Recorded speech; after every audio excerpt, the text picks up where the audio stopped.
But anyway, so first tonight, we are going to show you a couple of video clips.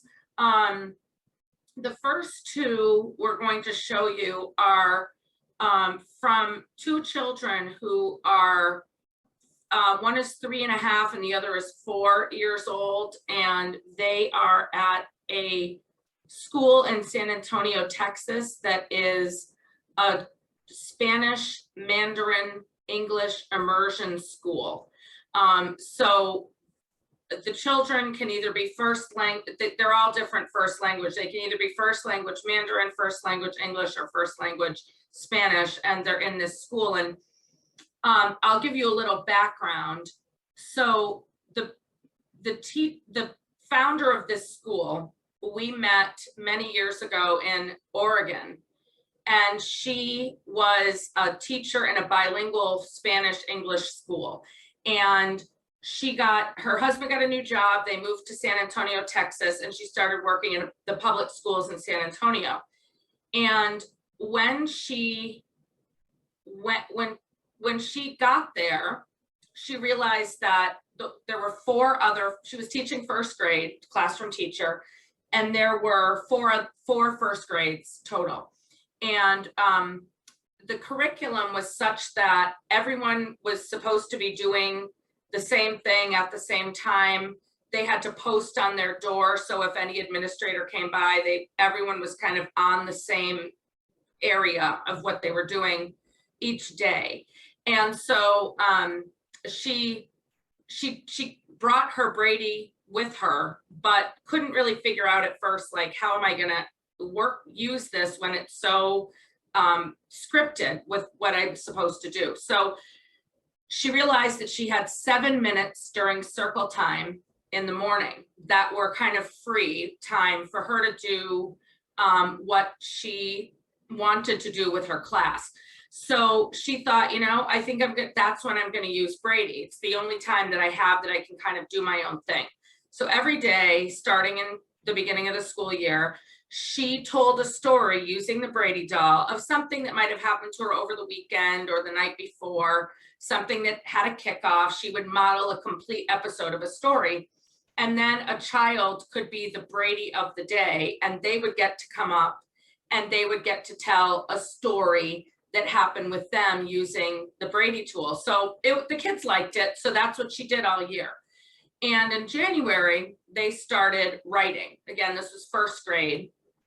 So they have bulletin boards outside of their classroom, and they would put up, whatever they were doing that week. And so the principal, and I only know this story because when we finally got there to do training, the principal told us, this is the reason I had you come. She was walking down the hallway looking at all the bulletin boards, and she noticed with the first grades that this particular teacher's first grade most of the children had written a whole page of their story, and the other classes maybe had written a couple lines, something like that. So she came into the classroom and she said to this teacher, how come your students are so much further ahead than the other classes? You weren't really supposed to start teaching writing until, January, whatever that date happened to be. And she said, I didn't start teaching writing. She said, but I'll tell you what I have been doing. Since August, I've been modeling a story with this tool called Brady, and I have the children tell a story. So since September, every day we've been modeling 2 stories a day. And when I'm looking at what they've written, it's pretty obvious to me that they have characters and settings and actions, and some of them even have what we call kickoffs. And the principal was really intrigued, and she kind of was incredulous, thinking, how is that possible just from 7 minutes a day of this, that it could make that much of an impact on their writing? But of course, the research says this. Oral language has a direct link to writing success, but this was a very obvious connection, and it was happening real time in a real school. Anyway, so this teacher ended up leaving and starting her own school, which is the Spanish Mandarin English immersion school, and she used Brady there. And there are 2 clips that she sent us where the children, 2 of the children, now they're both speaking in Spanish, so I don't speak Spanish. So if any of you speak Spanish, you might be able to tell what they're saying, but they're basically recounting an experience to the teacher. And so we're going to show you these so that you can get an idea about just a simple moment of having a child recount somewhere they've been or something that happened. And it's very fluid. It's just they're standing there and she's got the Brady. Now you'll notice on the doll, the parts of the doll are labeled with Spanish words. So instead, she has the words first, next, after that, but in Spanish. And you'll also hear them, the children say feliz when they touch the heart. So in both of their stories, they're happy. So it'll just, they're very quick, but I think it'll give you an idea of just, no matter what your language is, no matter what your level of language is, this is a very simple thing to implement in the moment. So this is a museum. I'm gonna just share. Yes, he's talking about, this little boy's talking about a trip to the museum. Okay. Just get this up. Okay. I tried this right before, so okay, hold on. Okay, I tried this right before, so I'm thinking the technology is going to work for me.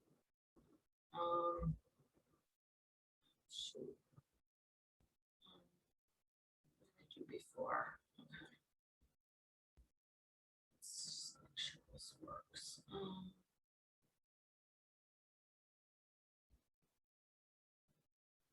Just a second, I'm looking. It worked before.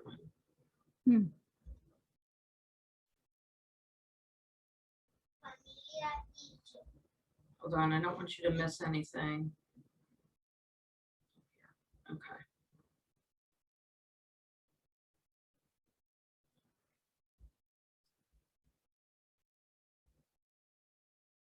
Familia y yo fuimos a the museum. Museo. Yo me sentí feliz. Primero,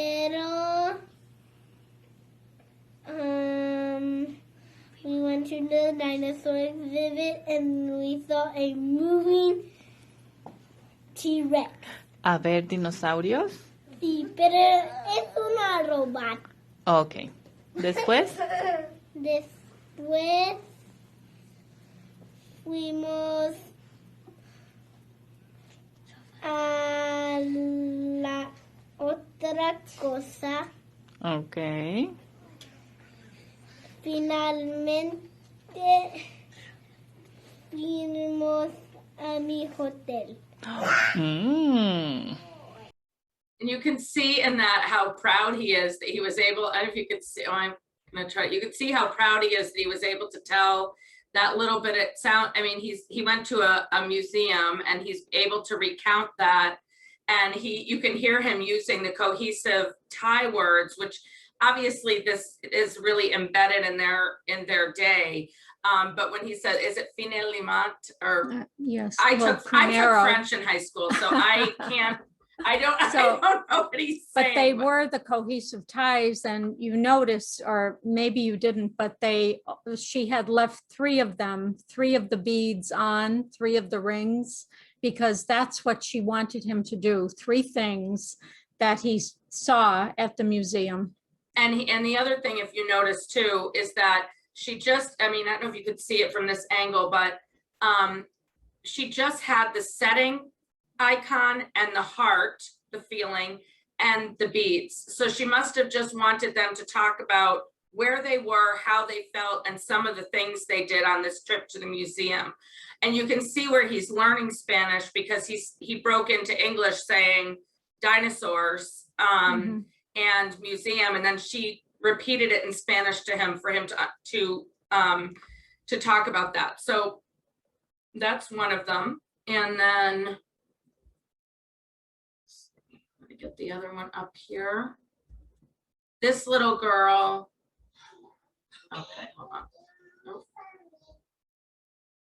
She is learning, she is learning Spanish also.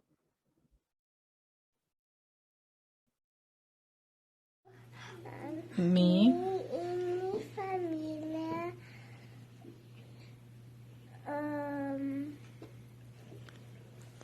fuimos a la casa de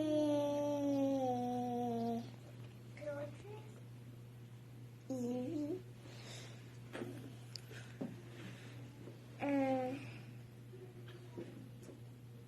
El corazón. Y yo me sentí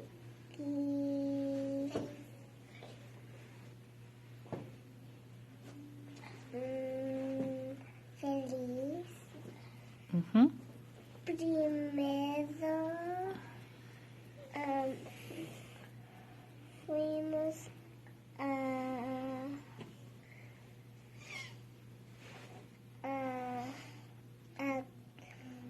comer breakfast. Desayuno. Después. Después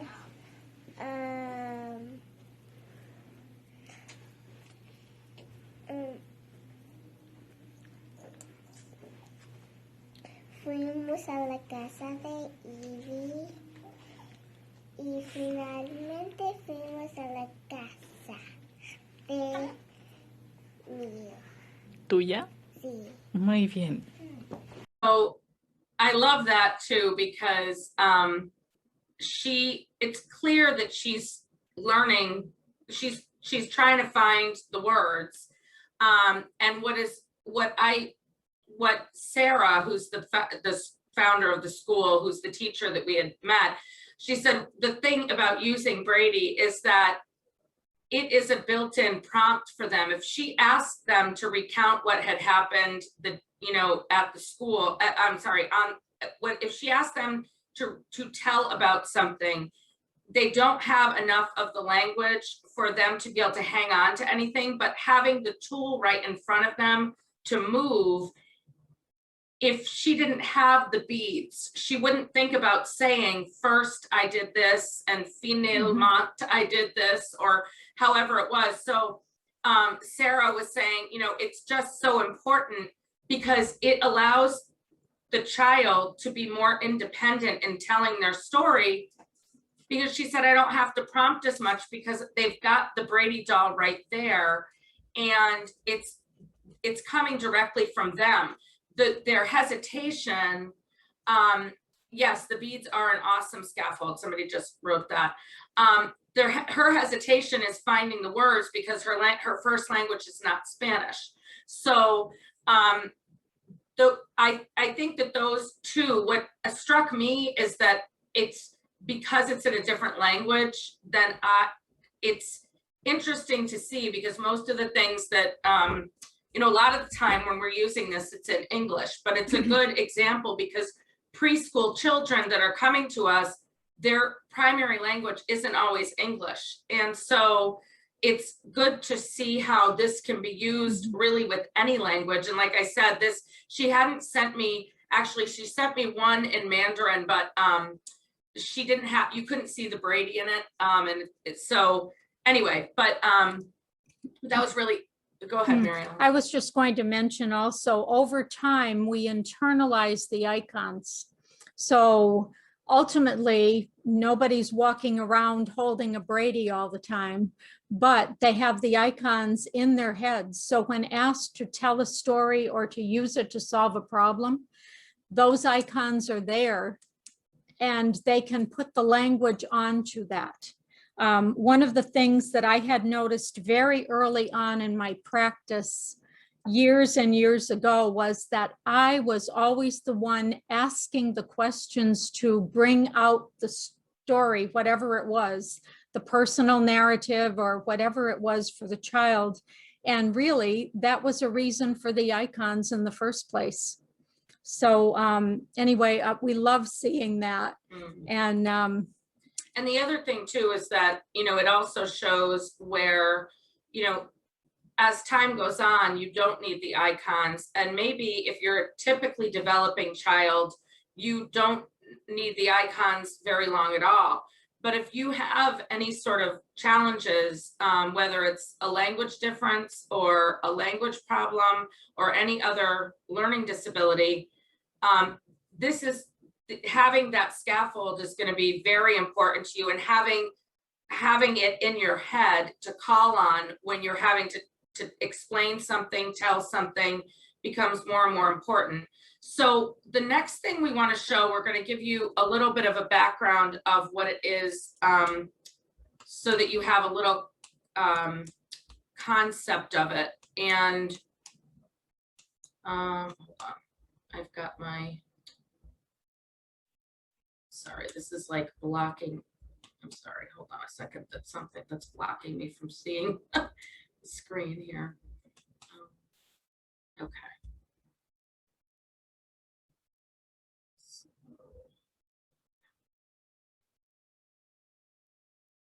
While you're looking at finding it, I just wanted to tell everyone one of the reasons why we had them start off with these videos is because we wanted to show you that, you know, how this could be done, you know, in preschool settings. And really, it's not something where you need this book right away. You know, it's in there. It's from an experience that they've had, you know, and a shared experience makes it even better because you can help them with some of the languaging, you know, so you can help them, oh yeah, remember this, or this is how you say these words. Or, so you can use that within your classroom settings and start off with that before we start off with a book, because, you know, a lot of times we need to build up that oral language before we even begin to start it with, you know, sitting down and listening to a book and then try to say something about it. So using those shared experiences first and using Brady in that sense too, to share that shared experience with the Brady will help transfer later to, you know, generalize more to other things, like, you know, when you're doing the book or in a situation where you're trying to problem solve and things like that. Great. Yes, absolutely. Okay, so the second thing we were going to show is, well, this is a progress monitor that we worked with Melanie and her group when we were working with the speech pathologist in the state. And this is a protocol that we had, but what we wanted to do and what they requested is that we made it more of a, having the names in it be more something that would be relatable for young children. They thought Pono and Malia. We had I forget what we had, like Becky and Spot or whatever it was, you know. And so that was one of the things, which is cool. And then we wrote this story to go along with these. We already had the pictures and they're in our data collection manual, but we wrote this story because we wanted to be able to, we'll send you the progress monitor. That's something I'll send along to Becky in a couple minutes to send to you if you want to use it at some point. And but we would show them. And we'll show it. We'll show it tomorrow. But the reason that we did this was so that it would be easier for teachers to use it, to go through and kind of see where their students were, not for every student, but if there was a concern and they wanted to get a little more in depth about the level that a stage of development that a student was and what they were able to come up with, they could use this. And it was a little bit more straightforward because we have kind of an answer key. And anyway, but these are the pictures that, so it's basically this, this girl, well, I'll read it. That's one warm day after school, Malia, a second grader, got off the bus and started to walk home on the sidewalk in her neighborhood. She heard barking and was expecting to see her brown and white puppy named Pono, who always came to greet her in the driveway. All of a sudden, Malia spotted Pono knocking over the trash can and happily jumping around in the garbage. She was surprised and upset that he was covered in sticky, smelly stuff. Pono was very dirty and Malia knew she could not play with him until he was clean and the trash was picked up. She thought that she should give Pono a bath. She remembered that there were washing supplies in her backyard. Malia wanted to get Pono all clean so they could play. First, she called him, "Come, Pono, you are all dirty, you silly boy." Next, Malia grabbed the hose and filled the tub with water and dog shampoo. Then, Pono looked scared, so she smiled at him and helped him into the tub. Finally, she scrubbed him in the soapy water as bubbles floated around him. So playful little Pono was sparkling clean. Malia was so happy he was clean, and she played with him all afternoon. So that was the story that with this group we read. We had people, teachers reading to the students, and then they could retell the story using the pictures. But the one that you didn't read anything to this little boy I we're going to didn't. show. I didn't. I just wanted, because the 'Cause you- pictures themselves tell the story, but this little boy had come from another country, and he had very, very little vocabulary. And so I was working with him, and it's a much younger version of me that we're going to see. Yes, But I thought you'd like to see him because he has very few words, but how happy he was when he went through the pictures with me, and noticed that I am asking him questions and scaffolding him. and he was, there was a group of Nepali refugees that came to the area, and he was really very new to, he was new to the United States, new to the school, and very new to English. So it's really interesting to see in working with him, and it's not using the Brady doll, but in this case, using these pictures and getting to know what kinds of things he's able to express and how Mary Ellen asks him questions. And I think that it'll be interesting for you to watch some of this. So we'll start it. Just sit right here. Oh boy. Kailash, this is our new camera. And Do you like this color? Bright purple. purple, yes, that was a good, you said that very well. Can you say that again? Purple. Purple. Good for you. Good for you. You know what? I have some pictures here, Kailash. And the pictures tell a story. House. House, very good. House. And what else is there? Girl. Girl, wonderful. What else? Bus. Bus. Good for Road. you. Road. Good for you. Garbage. Garbage. Wonderful. What else is that? House. Another house. And garbage. And garbage, more garbage. So you've got a bus and a girl and garbage and the road. And Garbage and more garbage here. Wow. Well, I'm going to put all the pictures down, okay, in front of you. And you already told me about this one. Now this is the next one. dog. And the pictures tell a story. Yes, I'm going to put the dog right down here. Socks. Socks. Socks. Garbage. Garbage. Gum. Gum. Gum. Banana. Banana. Yes. Banana. Banana. You did a great job on that word, banana. And so here's the dog. Dog. Tell me about the dog. Here. And here. Glue. Yes. He has Gum. gum. Gum. And here's gum. He's got gum on him. Is that what he has? Well, how about this picture now? I'm going to put them just like this here so we can see them all. House. House, Dog. dog, Water. water, good. Girl. Mm-hmm. Gum. Gum. Mm-hmm. Now is Dog. Dog. Now, what's happening here, Kailash? What's happening here? This is the water plate. The water place, it's a big tub. A tub of water.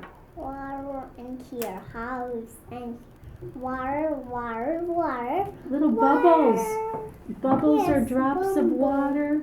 No, Can you say bubble? bumble. Good job. What's the girl doing here? The bumble, the dog. Is she washing the dog? Yes. Yes. Great. And what about the dog here? How does he look here? Your dog play. What? Dog play here. He's playing? Yes. Yes. Does he still have gum on him? Yes. Gum. Is there gum around the edge? Gum. There. And he's playing outside. Well, you know what? Here's playing outside. He's playing outside. He's playing outside. He's playing outside. How about if we put the dog over here Here. and you tell me the whole story? You are doing a wonderful job. What's happening right here? Tell me this girl, Girl. and she just came home from school. School buses go that way. The school bus is going that way, that's right. And she's home. Yes. And what does she see? She's in house and sit. She's going inside her house?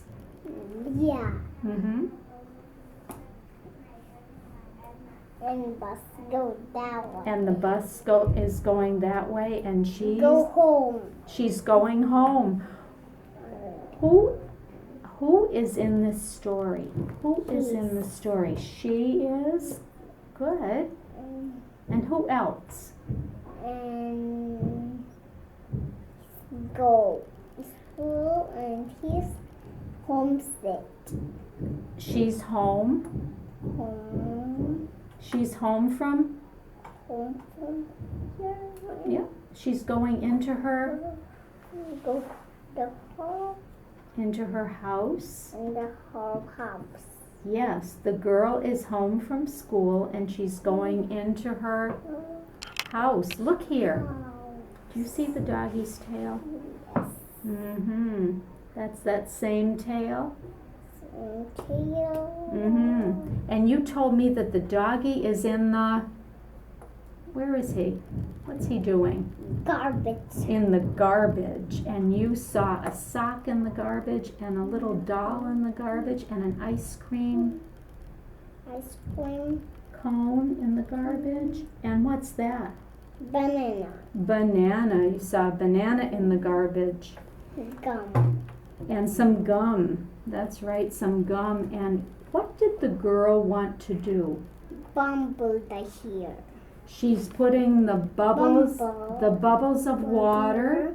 And he's have a tear. Mm-hmm. And so what did she do? Bumble. The bubbles Bubbles of fly. Yes, the bubbles of water are flying all over and the girl is washing the Dog. dog. How does the dog look? Does the dog look sad or happy? Not happy. He's not happy? How come? Why? Bumble. Because of the water bubbles. He doesn't like the Water. water. He doesn't like the water. Wow. How does the girl feel here? What does she look like? Does she look sad or happy? Not happy. Not happy. Is she trying to wash the Dog. And how does the dog look here? Is he happy? Glue is the play. And is he playing? Dog. Playing the outside. He's playing outside. All right, I think we'll stop this right now, and then Mary Ellen will talk a little bit about what her observations were with him. Mhm. So I'm thinking that you notice the different kinds of questions I asked, some WH, some fill in, some recall, all about the pictures that were there. At first, he was describing the setting. He was naming the different things in the setting without having the context of the story. But I thought it was wonderful how when I prompted him with either a part of a sentence, I used Bubble and he continued to call Bumble the dog for wash, so that, you know, when I named different, he named different items and I named different items, and I said, what did she want to do at the end? And he said, Bubble the dog. So he's talking about washing the dog. Then I said he's washing the dog. So it's going to take a while for him to start to tell stories, but certainly he was noticing what was there in his environment, because he was in fact, loved saying banana and gum, certainly all of those types of things. I said, when he was talking about Bumble the dog, I said, she is washing the dog, and he filled in. So we were talking about a types of prompts. I just wanted you to see the type of prompt that I would use just in general with prompting somebody like him who had very limited vocabulary, but he caught on right away. So he's really observing his environment, and I think, you know, certainly had wonderful things ahead of him. So I didn't know if anyone had any questions on that. I thought I would like to show just in general, somebody just beginning and what you might want to do, and even in a center where you might just want to point out the different things in a center and talk about what was in that particular setting. So anything anybody wanted to ask or comment, or I just want to show that little girl. We have one other Mhm. little girl who, it's a very quick clip, because she, let's see. It's like and it's the same thing, but she is not an English learner. But she's doing the same thing, and you can sort of see the difference too. And you were the first person ever They to just be bought on that the camera, and it only taped 10 minutes. And your story was in the 11th and the 12th minute. So when we listened to it, we didn't have the story at the end. So would you mind? Would it be okay? Huh? She was so good. Sure, thank Our you. teacher was so happy too. Oh, yes, and you did a great job. I was very happy, and I wanted to be sure it was on the camera. So here are the pictures. It's the same pictures. And you remember the story, I'm sure, huh? Shall I put them just like this? And I'll put the dog at the end over there. So there we are. And you can tell me now. Once upon a time, a girl was the best. And her dog got into the trash can. Mm-hmm. And she gave her dog a bath. And she cleaned her dog. And she cleaned her dog. And the dog outside playing. And the dog's outside playing. And I loved it the way you started with Once Upon a Time. That was great. So did you think we heard it well enough and it taped now this We time? got it. We We sure got it. have it. Good. Perfect. Would you shake hands with me? You did a wonderful job. Thank you for coming back to do Oh, that. I told Mrs. Wolf. It's very hard to hear her. She's got like a very quiet little voice, but It was an action but it's an sequence. action sequence. She's basically saying what's happening in the picture, and then. But it is rather hard to hear her. But we wanted to just, we wanted to just show those. And what do you want we'll show Jerry after maybe? Yeah. Or do you want to show Jerry now? You can show him now since yes, Okay. he's a little So- younger. He's just about 3. Yeah. If you want to say. This is my grandson, Jerry, and his mother, who will come on with us tomorrow. She is a Head Start teacher, or has taught in Head Start for 10 years and previously. Is it And coming up? it's not coming up yet, but she had come to my office to pick up something, and she and Jerry read a book together, and then he used Brady to tell the story. So this is Nora and Do Jerry. you want He's to- now 11. Yeah, he's not. He's going into 7th grade now. Do you want to read another book? Nana has another one about snow. Did you play in the snow with Daddy? The critter. The critter. You like the critter, Jerry. What?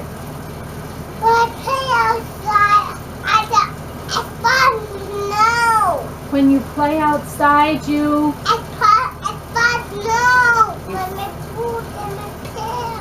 You fell in the snow when we were trying to get in the car to come here. oh, and did you have your boots on? Did they get all snow? And your pants? Did your pants get snow? Well, let's see what the critter's doing. You and your mommy read the book about the critter. All right, let's go to the first page though, okay? Hold on. Let's start from the very beginning. Just a snowy day. That's the title, right? I am going out to play in the snow. I wear my new rubber boots. Oh, you want to feel it? You can feel how smooth they are. Let's see what else he does. My coat has a furry lining to keep me warm. Open my coat and feel how cozy it is. Oh, look it. Do you want to pull this? Pull it. Oh, and you can feel the inside of the coat. What's the cat doing? Who's he trying to chase? You want to pull that one? Pull it. Ah! He's jumping at the mouse and the mouse is hiding. Alright, so little critter's got his boots on and his jacket. Let's see. Now I am ready to go outside. Open the door, please. Oh, what's on the ground outside? Snow. I go skating on the pond. The ice is slippery. Feel the shiny, slippery icicles. What is that kitty cat doing? Who's he trying to get? The mouse. And what is the mouse going to do? What does he have in his hand? Snowball. Who do you think he's going to throw it at? The kitty cat. Who do you throw snowballs at? Daddy. Daddy. And who does Daddy throw snowballs at? Daddy. Yeah, you guys. Mommy. And Mommy. You both get it.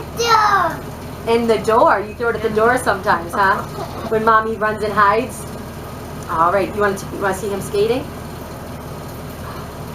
Is little critter having fun? All right. Let's turn the page. I go sliding on my sled. Please give me a pull. Pull it. Pull it down towards Mommy. Pull it towards Mommy. Whoa. He's going down the slide. Okay, and who is he sliding with? Do you think that's his Mommy or his Daddy? It's his Daddy. Good job. Mommy. No, I think it's his Daddy. You were right. Let's turn the page. You want to turn it? When I get cold, I go inside. Mom makes hot chocolate. It smells wonderful. And cookies. You can smell it too. Oh, scratch it and smell it. Now smell it. Can you smell the chocolate? You want to eat a cookie? I take a warm bath until Mom says I have to get out. You gotta pull this, buddy. Will you open the shower curtain for me? Ah! Bubbles! Good job. It's nice to take a nice warm bath, isn't it? I look out the window. It's snowing again. Tomorrow, I will make a snowman. Can you turn this up here? But now I am going to sleep under my snuggly blanket. Good night. Just turn it in. Who's under the blanket? And who's this? Little critter. Jerry, can you tell me who this story is all about? The critter. And critter is what? He's what in the story? The character. Good job, buddy. Are you my smarty pants? Oh, look at what Nana did with Brady. So you just told us who the character was. It was Little Critter. And now, look at the star. The star is the setting, Jerry. The setting is where they are. Where is Little Critter in this book? Where is he? He's right there, but where is he? Can you tell me where he is? Yeah. He's on Brady. And in the story, when you look at the picture, where is he? Is he at the mall? Where is he, Jerry? Is he outside playing in the snow? What do you think? Oh, don't take it off. Is that his bedroom? No, I think that's outside in the snow, right? Mommy, read book. Do you want to read another book? Or do you want to do these? I can tell you all the steps of the story. I read that book. Look what Nana has. Nana has all the parts about how Little Critter got dressed. Can you tell me how he got What dressed? did he do first? First he put on his, what's that? What's that? His new shiny boots. He put his boots on first. And then what did he do? Did he put on His coat? Did he put on his jacket? His coat. And then did he put something on, where does this go? Does it go on his head? What goes on your head? The hat. The hat. He put on his hat. So he has his boots on, he has his jacket on, his hat's on. And did we see him put these on? Yeah. What are these? Mittens. And where do the mittens go? It's there. Oh, right here. But where do they go on your body? Do they go on your knees? Your hands. Good job. So Little Critter went outside to play in the snow. First he put on his boots, then he put on his jacket, next he put on his hat, and finally he put on his mittens. And he was ready to go outside and do what? What did he do outside in the snow? Oh, no, but that's his daddy. He threw a snowball at his daddy like you. You want to read another book? Jerry, Nana has a question to ask you. Yesterday, did you go in the woods with Daddy in the forest? Yeah. Did you walk in the snow? The tree was dangerous. The tree was dangerous? Yeah. And what happened? Was it leaning over? Yeah. So what did you and Daddy do when you saw the dangerous tree? No. What'd you do? Did you walk around it? Yeah. And you know what? Your mommy told us that you were taking a tubby. You were taking a tubby like Little Critter this morning, and Lightning McQueen was in the tubby. And what happened? Whoa. How did he break? What? Read that book. Oh, you want to read another book? Well, that was very good, Jerry. You did a good job with Mommy. Nora is very good with the questioning and the reading. And I don't know, Becky, did you want to say anything Scaffold. about her read? Because I know you made a couple comments. No, I was just I just commented in the chat that you know, I loved her questioning. She had, you know, the WH questions. She did have a couple of fill in the blanks. When he did just use one word, you know, utterances, she expanded on them. And then she also made the connections, you know, with the book and then also with what he does. So again, knowing the shared experiences that these children have, you know, can help enhance the reading and enhance that dialogue going. Yes, and she distanced there back to Right. back to him and his daddy. But the other thing too is that she, you know, even without that book, you know, Jerry seemed to be wanting to tell when he saw it was about snow, or he was talking about, he wanted to tell the story of Daddy throwing the snowballs. And he also, right in the beginning, wanted to tell about how he fell in the snow when he was getting into the car. And so the book, the point was that we wanted to do a little video of him because we figured it's an opportunity. Nora happened to be there. Jerry was there. And I think it was actually the first time that they were bringing my niece Samantha to visit us at the office. She was a baby. And the point of the little critter book was because he was talking about the snow. So I think that must have been why my mother pulled that out for her to read that to him. But the reality is that he's so little, you really could have just used Brady with him just to talk about what he did in the snow.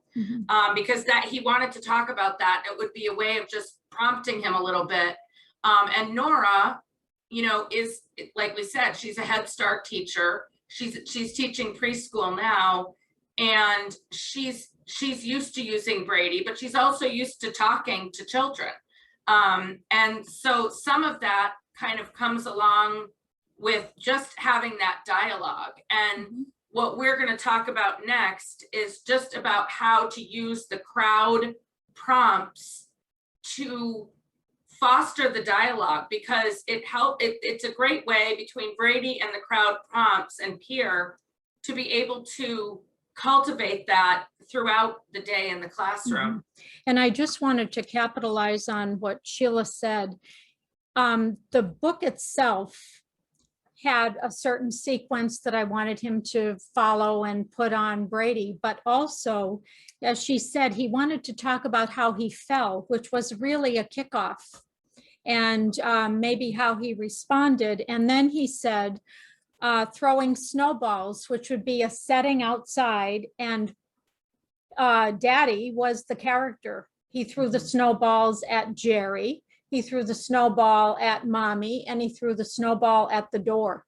So that was a very young personal narrative. Both of those things were personal narratives that were spawned from the book itself. So anytime there's an opportunity to use Brady's structure to ask those questions, it's just wonderful. So those things were action sequences, and even though they were not sentences, they were words in an action order. Okay. Was there any questions about any of the videos or comments that were there just, you know, some of them are shorter, but we were trying to show also very young children, very definitely children whose language had a language difference, and just to try to give you a little bit more of an example of how that can be used in just a couple of different settings that don't necessarily have to do with a book per se. I like the way that you also had the pictures from the book, though, you know, so that he could remember it, because a lot of times, I mean, they can't read the words, they can't, you know, but it gave him a cue as like, oh yeah, you know, you put on the boots and then what do you do? And so you're giving him that opportunity to produce the language, and then also expanding his sentences. He might not repeat the whole sentence, but he's hearing it being done.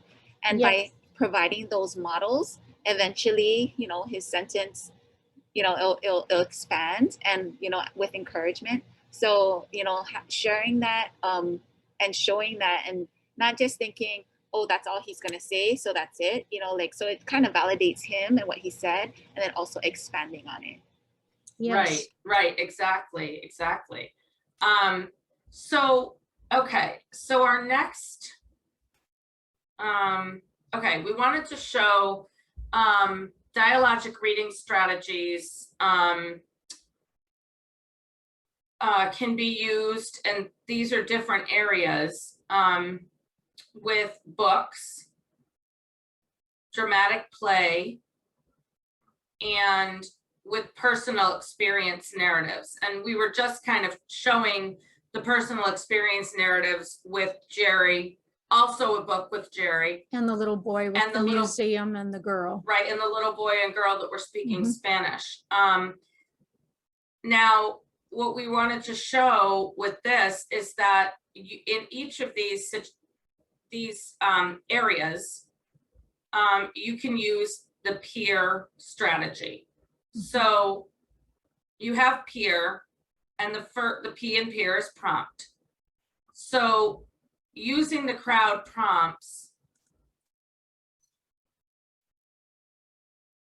you can use the Brady icons, have those in your head, or use them to write something down, but use those icons to help you to develop the questions. And we're going to show you what we mean in a minute. Mhm. And the questions, these are the crowd questions that we're talking about. And then use the checklists and maps and progress monitors that we provide to evaluate. Now, obviously, we were saying In real time. in real time, you're not going to be filling out necessarily. But if you have in your head what kinds of things you're looking for, Mhm.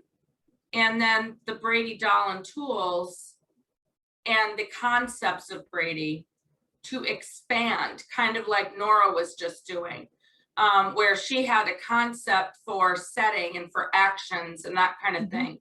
And she used that to expand and then repeat. And so that one, that's pretty self-explanatory, to repeat. And Nora did that a lot with Jerry. When he would say something, she'd repeat it back to him.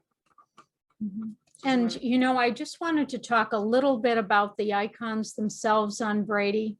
Brady is something called a non-linguistic representation of knowledge. It can be the icons mean something, and you bring the icons to the situation that you're in. So there are usually characters within a setting somewhere. Often there are things that are happening. Maybe there's a kickoff, and maybe there's something that we want to work out because we have a feeling about the kickoff.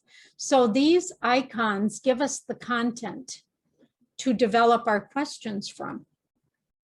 Okay. So this is just, and this is probably things you already know, but just some things that we saw that we wanted to just highlight a little bit. Just components, and you have, I'm sure, in your classrooms and in your staff's classrooms, these different parts of your schedule: free choice, outdoor, large group, small group, and then transitions and routines, which are huge. And these were just a few different areas that we picked out where we thought Brady could be helpful. So during free choice, when teachers scaffold their learning, and we're going to give an example of that. And then the idea of large group time being important to strengthen some of their skills, and using Brady to kind of focus them during a large, a circle time, and just other times during the class, whether it's transition time, which is also large group technically, and then transitions. They're obviously when you have to start and stop, and it says transitions, this researcher, it said transitions are often a difficult part of the preschool day, and child engagement can be low during this time. And that's also where we want to demonstrate where Brady can be used to foster that engagement, using the tool itself. Okay, so and this is just a little bit, you know, this is obviously things that you know, but these are also things that Brady can help with in centers: oral language development, self-regulation, social interaction, turn taking, which is part of the pragmatics piece, sharing, and then independence, because ultimately what we would like children to get from Brady is the ability to tell a story independently, ultimately, and to be able to interact with others. So this was an example that we wanted to show.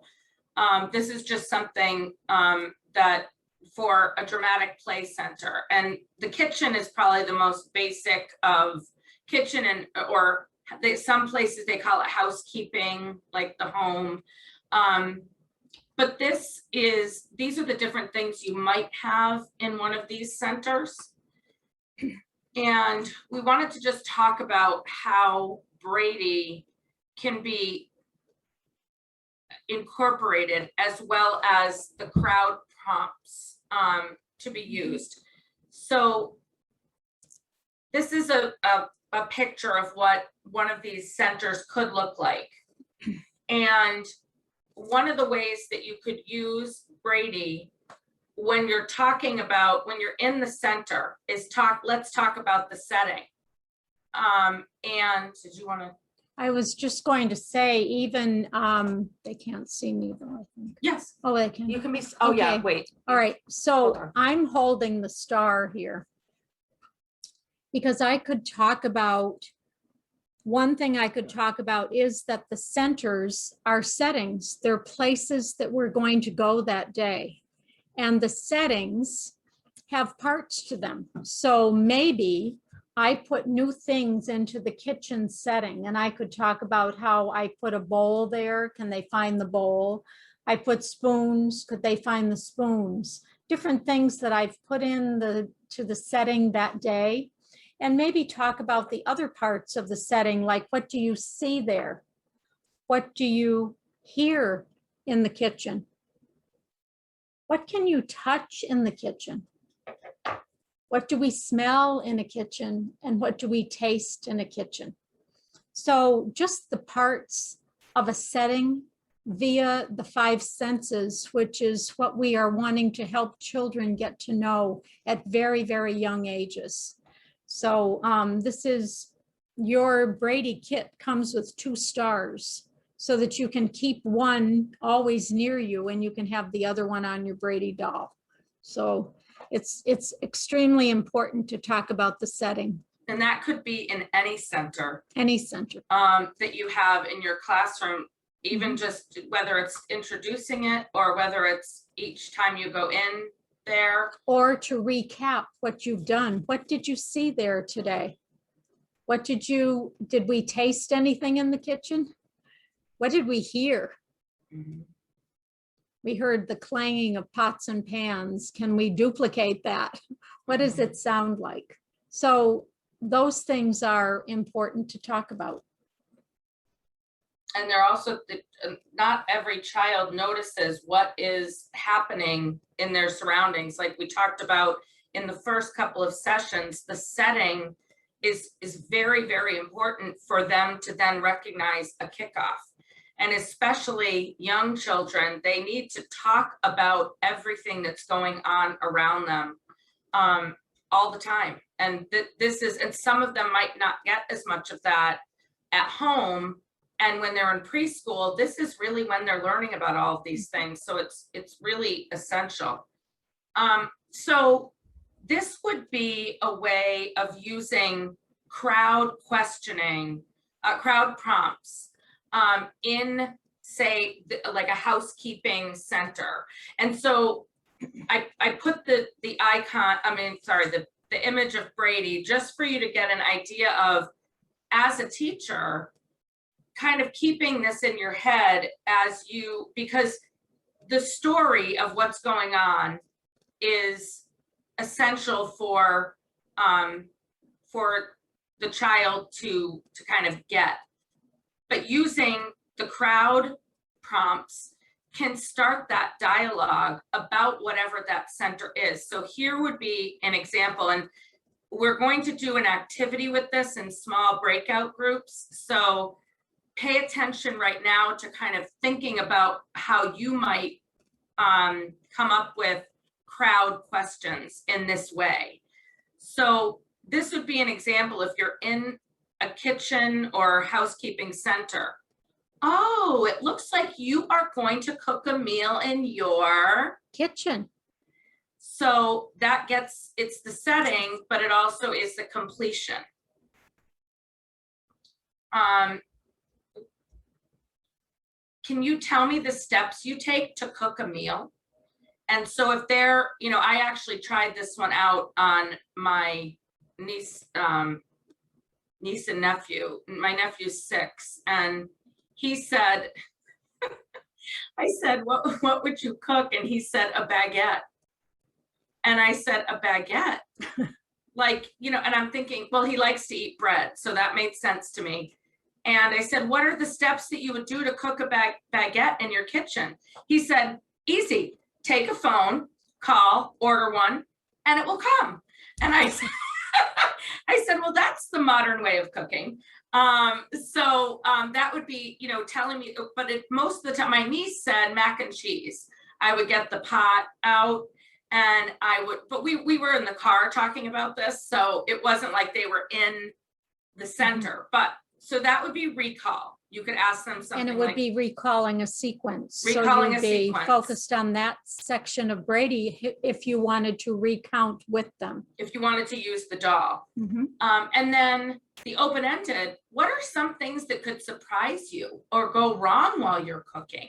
What could happen in the kitchen where we might have a kickoff? Something could happen. And when I asked this question, my daughter said, I dropped an egg on the floor one time, and Pepe, which is my father, was really annoyed that I dropped it, dropped an egg on the floor. So I said that would be one. And then my nephew said, oh my, if you weren't paying attention because you were on the phone, you could burn something. And then what did Samantha, I can't remember what she said. She had something similar about not paying attention, overcooking something or leaving something. Oh, burning it, or just burning toast. Burning toast or something like that. So it's very simple, but it's from their life. You know, they can get some of these things. So that would be an open-ended, but also a kickoff question. And of course, one of the main things that children of this age of 4 years old like to talk about is when something goes wrong. So a loss or some kind of a thing happening like that. So, okay. And then the WH question for the crowd. What food and tools do you need to make your meal? And so this, you could use the doll and, you know, go through for listing what they need. I need the macaroni, you know, the box of macaroni and cheese. I need water. I need a pot to put it in. I need milk and butter. I need a spoon. And this also is working on vocabulary because they're having to name all of these things. And so that's a important part. And even if they know how to say things, like for example, that little boy that we watched where he was saying gum, garbage, he was trying to, and banana, some of the words he wasn't necessarily used to and was trying to say, which was helping him with even his phonological awareness. So, and then D, this would be distancing. So what is your favorite meal that someone cooks for you at home? And have them answer that kind of question. And that's a distancing question because we're talking about somewhere not in the center of the kitchen.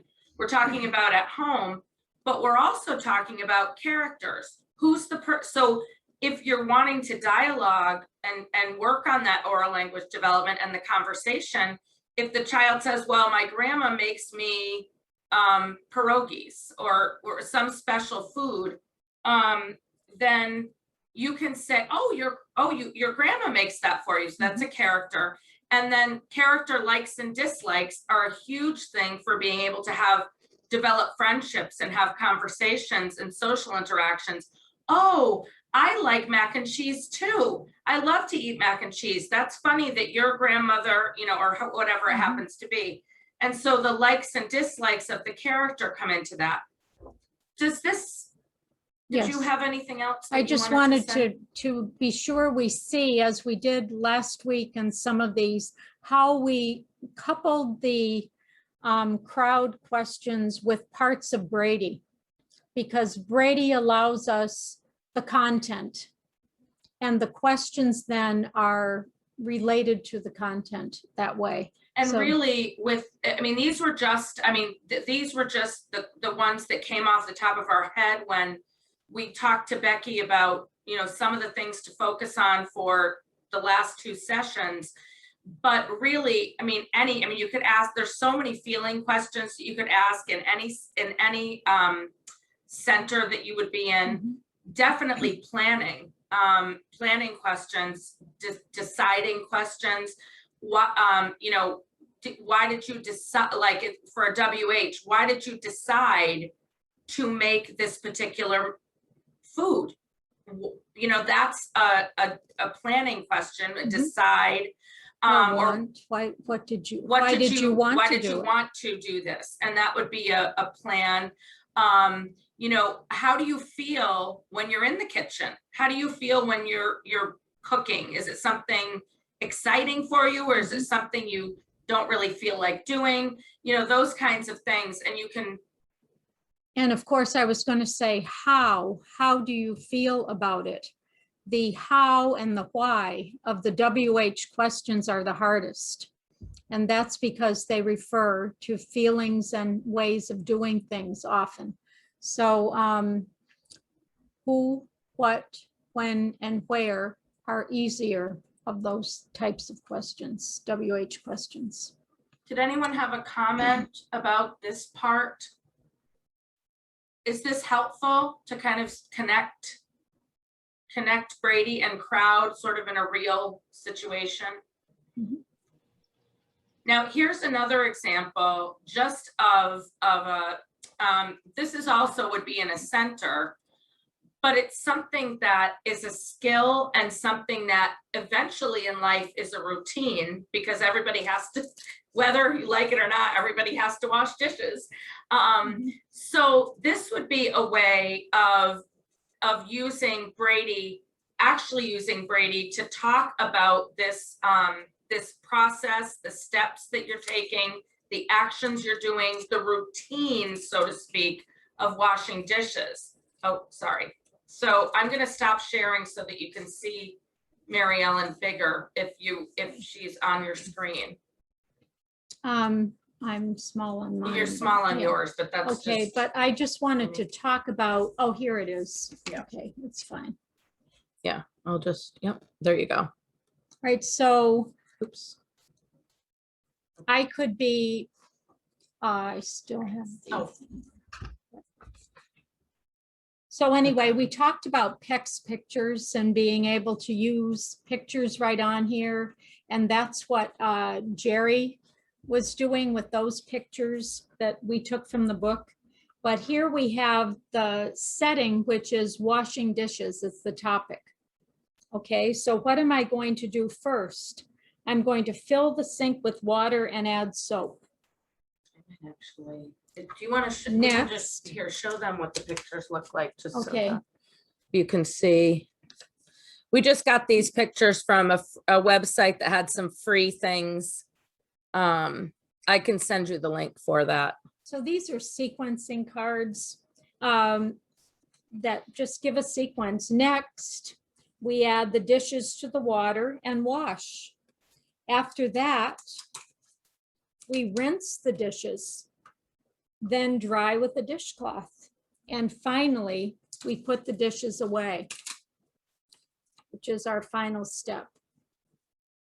And ultimately, if we want to, we can use first, next, after that, and finally, with the pictures aside the bead, if we want to have children come up and just hold that.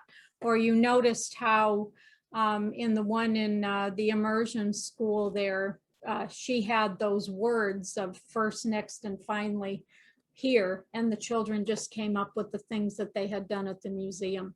So you see where I took off I could be the storyteller or the teller of this particular group of actions, which is kind of a routine group of actions. Where was I? I was in the kitchen, and what am I doing? I'm washing the dishes. What do I do first? Next, after that, finally. And we can model, we can, as we're going to show next week, more on the modeling with the I do. We have to do a lot of I do's. So this is an I do. Tomorrow. Sorry. What did I say? Next week. Oh, next week. No, tomorrow. So anyway, so this is my sequence of things that I'm going to do for that. So I just wanted to show that we can incorporate pictures and we can incorporate the words and time. Yes, and then, okay, so let me go back. So what we wanted to show also is that, so those are things that you can show when you're in a center to talk about the steps of doing something, which anything, getting them to sequence, getting them to know the routine of anything is definitely a big. Because those are in the zone, in their zone of proximal development for this age group, the action sequences, the characters and the settings. And using this as a pre-center or using it to rehash what happened in the center. What did you do for washing the dishes? Okay. Mm-hmm. And then, okay. So this is just to show you that this was a sample that that I saw in a school once of them. They had, a sign up in the bathroom, and it was just what to do. And my idea, and I've seen it in other, I haven't taken a picture, but I've seen in other schools where people have, you will have, I don't know if you have them yet, the digital icons, but you'll have the digital icons and you can do something similar to this if you have things like that, but put the pictures on the icons and have those on the wall to just keep reinforcing that these are the steps to do something, just like you have the steps of doing something on Brady, or having a picture of Brady with those with some pictures on it. And have them in different places where there is a routine or steps of doing something expected. And I know that even with, with COVID, I feel like there were so many more of these kinds of things were up and around because of hygiene issues and sanitizing and all that kind of thing. Everywhere you go, it's about make sure you put on your mask, do this, all this time. Mm-hmm. So that was another, anything like that, you can use this. And what I just, did anyone have a comment? Can use it through their whole day. So this is just a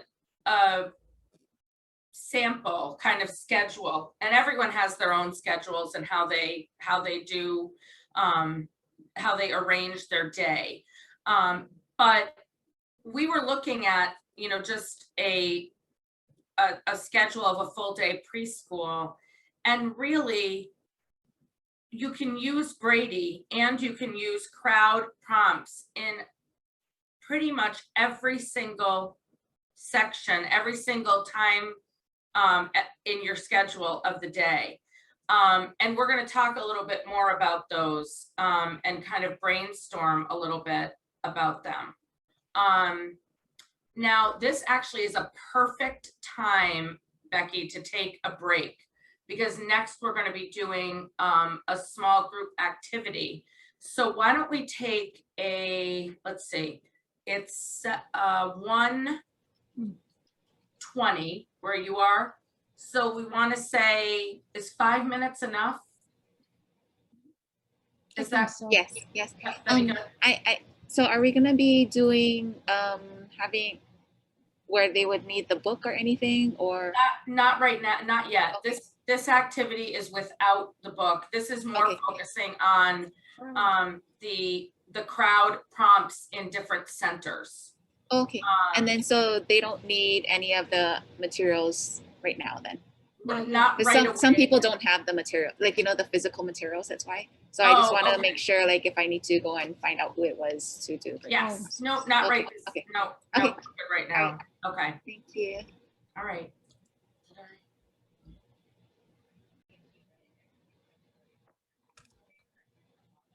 Okay.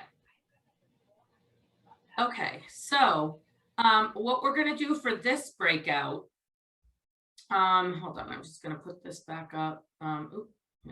Share. Okay, so for this breakout,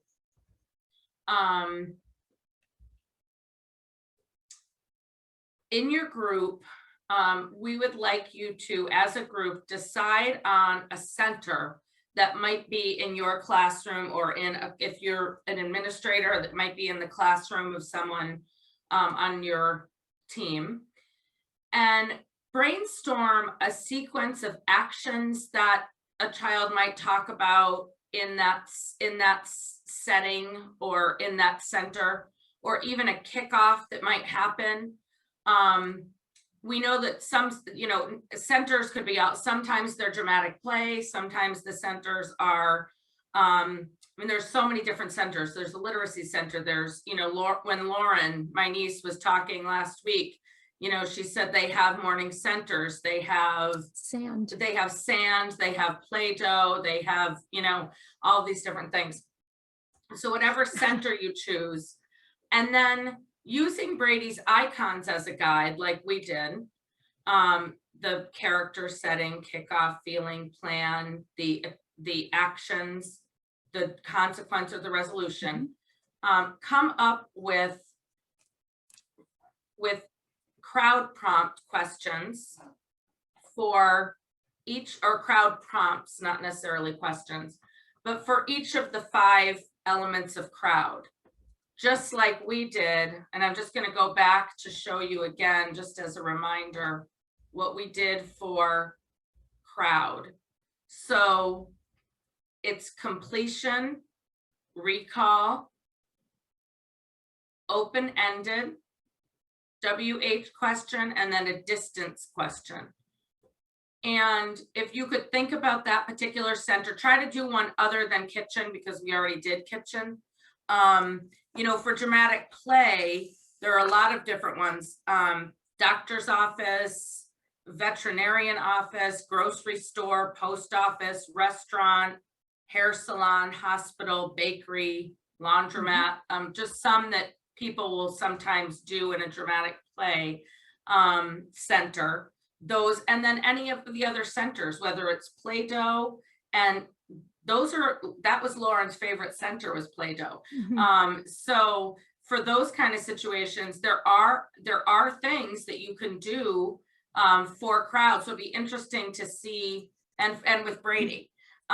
So what, I'm going to go back to this. So when I open up the rooms, if you could decide on a center as a group, and then brainstorm either a kickoff or a sequence of actions that you could talk about or with the student, and then come up with a prompt for each of the crowd categories. Does that make sense? Does anyone have any questions? Okay. All right. So let me see. Where are my breakouts? Okay, so let's see, we have, We'll allow so about. I'll do 6 rooms, 5 rooms maybe.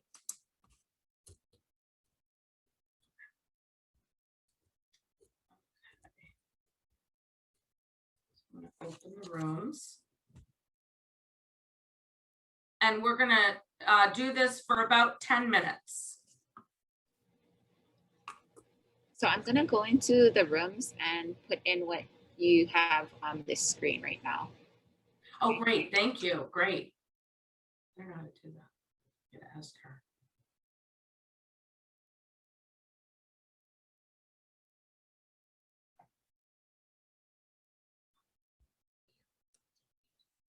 Yeah, I don't. I think I'll just. Yeah. I think you'll just stay with me in the main.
Okay, so all the ones that are in the chat, I mean, everybody in the breakout rooms has the directions. I typed it out and then I copied and pasted it into their chat so that they could see it. I'm gonna join the one that doesn't really have very many people. I think there's only like 2 in one. Thank you. That would be helpful because we're just going to go over a little bit of our next section. So that, yeah, that would be great. Thank you, Becky.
Okay, sorry. When did you tell them to come back? Or you already set a timer? I can't hear you. Sorry. Did you want to stop the recording for now? I did. I thought I stopped it. Did I not? No. I'll pause it. Okay.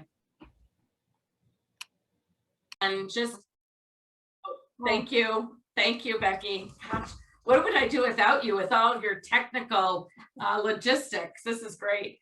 Who is in group one that could share their crowd prompts and their center and their kickoff or actions for group one?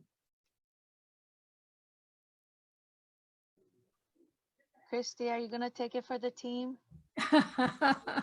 Oh, And I just took a few notes. So we talked about having a block center, mhm. and the student had built a bridge, over a moat in order to get to a castle. The completion was going to be, it looks like you've built a bridge and it's going over the moat into the castle. The recalling, can you tell me which blocks you used in order to build the bridge? Mhm. The O would be, what would happen if you ran out of blocks? What would happen if your bridge was down? That's awesome. Mhm. And then we would ask what's another way that you could get across the bridge? What's another way if you ran out of blocks? What would you use instead? Great. Yeah, that's all I got. Oh, that's awesome. That's- That was really great because you That's covered wonderful. the crowd prompts, but you also covered kickoffs and listing and And the all of those sequencing of and making the bridge. sequencing and what did you need to do? Mhm. That was really awesome. Great job. That was great. And it was with blocks. And So with- that's right. your setting for that day. And what I like too is that you talked about, you didn't just say, oh, we're going to be in a center with a bunch of blocks. You were actually focused on something that children actually do in the block center, which is building a bridge or building. I love that. Yep. What did we see there? And all those things were in that you said. That was great. That was a great tie-in. Thank you. Great job. How about group two? Hi, I'll report out for group two. Okay. Okay, Great. so our center is sand, and our setting is Haley threw sand up in the air and it hit Lynn in the face. So our C question is, Haley threw blank and it hit blank where? Recall. We would talk about the hurt feelings that Haley had because she wasn't happy with sand in her face. Lynn wasn't happy with sand in her face, and Haley would apologize because she hurt her friend. So we would ask, our recall question would be, what happened to Lynn? And have her explain the situation that way. Our open-ended questions would be, how did Lynn feel when she was hit in the face? What do you like? Oh, I'm sorry. And what could Haley do next? Yes. That's great because that took it to a problem solving place within a center. So that was fabulous. And so we can talk about the connections at which you did, the connections between these two elements. And then what would you do next could be, you want to apologize and you want to do something different the next time. What would you want to do the next time? And then show it here. So Yep, we still have a couple more questions. Couple more. 'Cause Oh. they just had to- oh my goodness, you went up. Okay, so Sorry. what do you like to make with sand? To try and get them to think beyond what just happened. And then, do you like to go to the beach? What do you like to do when you're at the beach? And then our bringing it back to what happens when we hurt other people. Have you ever hurt someone before, or has somebody hurt you before? That one might be a little iffy if it gets a little deep. And then what did you do to solve the problem, or what did you do to help your friend feel better again?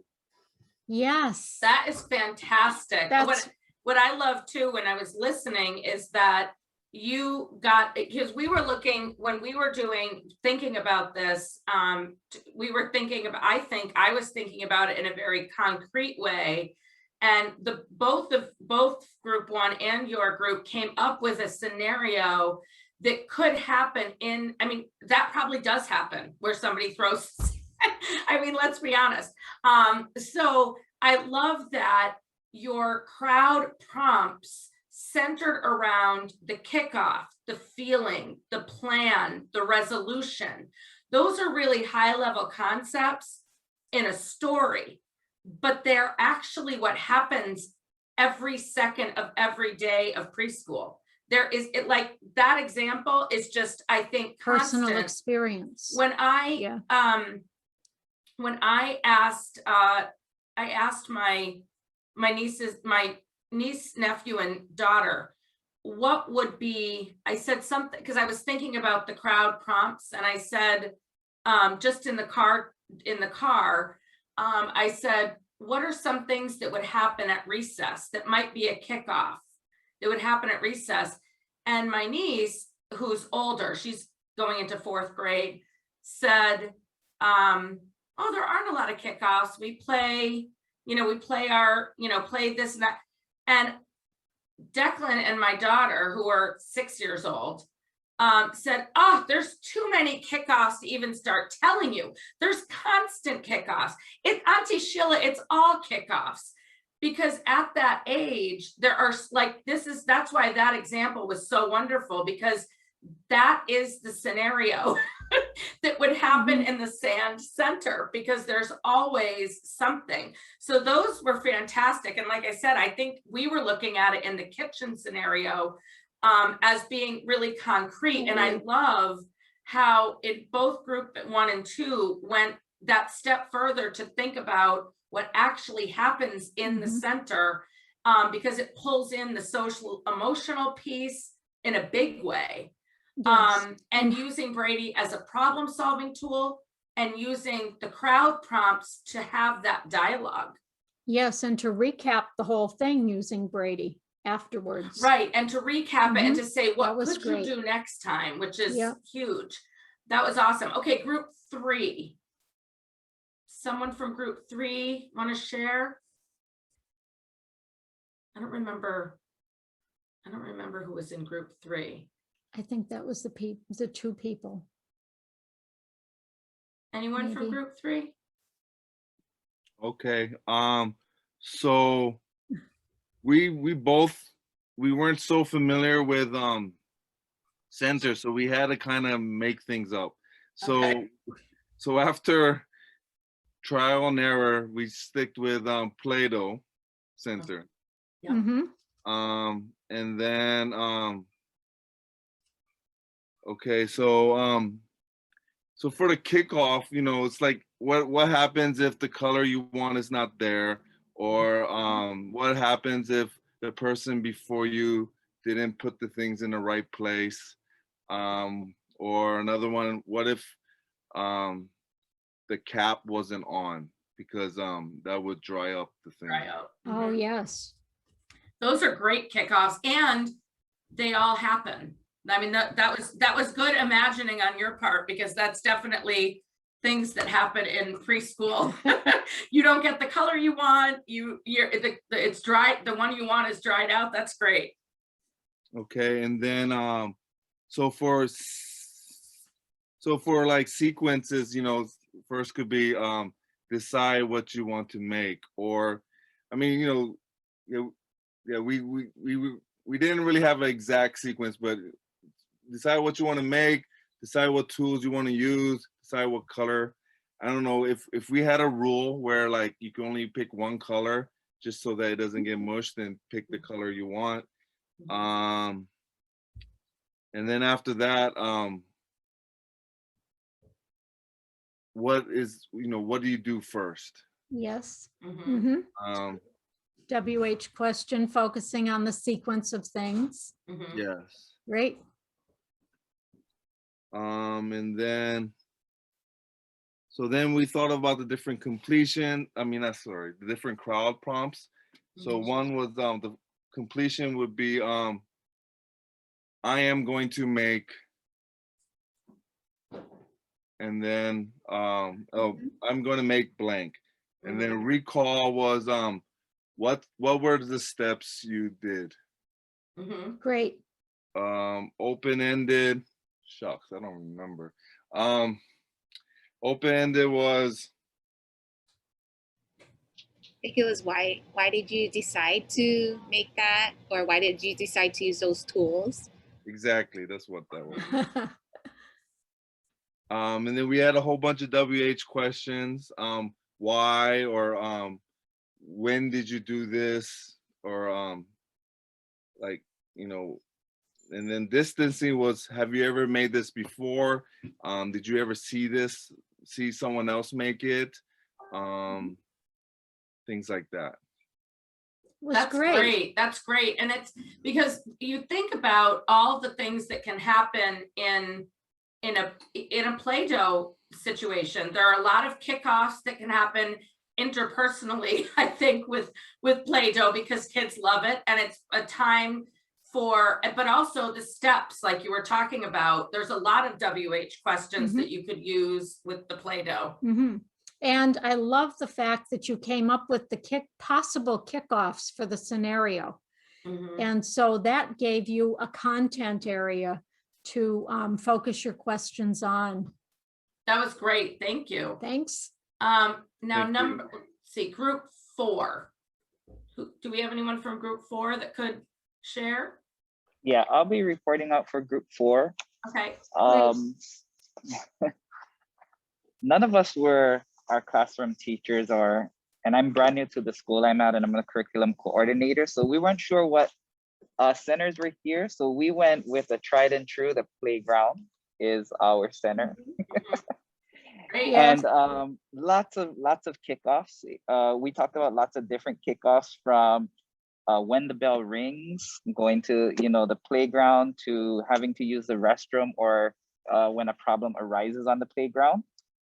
So our crowd questions really hit come from all the different kickoff scenarios that we were talking about. So for the C, the completion, one of the questions we came up with was, when the recess bell rings, I line up and blank, and then, or I line up blank, and they can tell us where or how they do it. For the recall, we would ask a question like, tell me, what do you do when you need to use the restroom at recess? And we'd want them to recall in chronological order, just give us the steps that you need to take, starting from finding a buddy, asking for permission, using the restroom, washing your hands, and then returning to the playground. For the O, open-ended, tell me about when you have a problem on the playground, or tell me about the problem if that's the kickoff. For the W, the WH questions, it was unlimited, but the one I'm going to share is, where are you allowed to play on the playground? Because we're assuming there's certain designated areas for certain students. There's definitely off-limit areas. And then for D, the distancing, do you have a playground near your home? It could even go to safety. Why is this important to be safe, or whatever it is? That's great. That's fantastic. And the playground is a great example, because even actually, my mother's going to show a picture that was drawn by my daughter when she was 5, and it's a playground scenario with like a problem and that kind of thing. But even something that I've noticed with young children, both in school situations through our work that we do, but also just in my daughter's school, is little things that happen that you don't think of as a big, it is a big deal, is when somebody comes up, approaches a group and says, "Can I play with you?" And the person says no. That happens all the time. And what do they say? How do they, and that's a kickoff. That's a huge kickoff for a small child.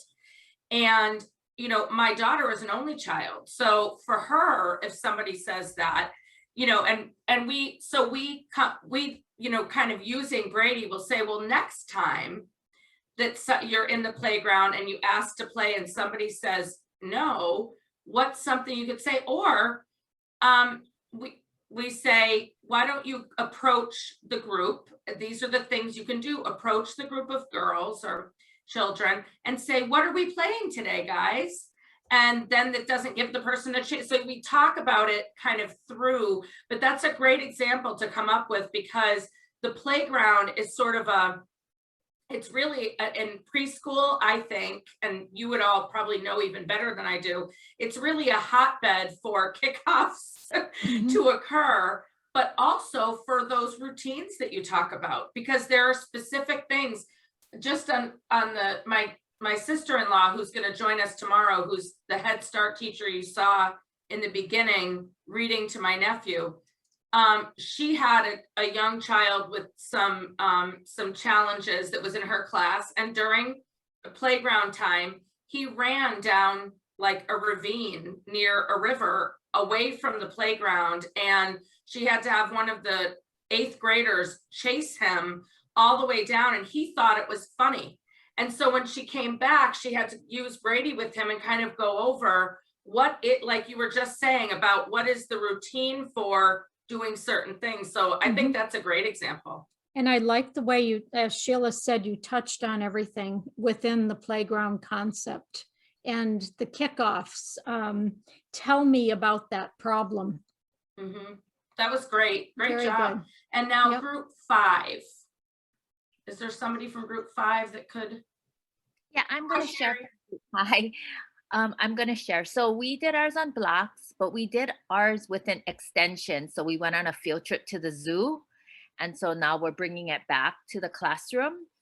So I guess the sequence of events, kind of like what we did at the zoo, could be the sequence that we work with Brady. And then I guess we would have the children get the blocks and kind of build, their zoo, whether it's something that they actually saw or what they think, the zoo consists of.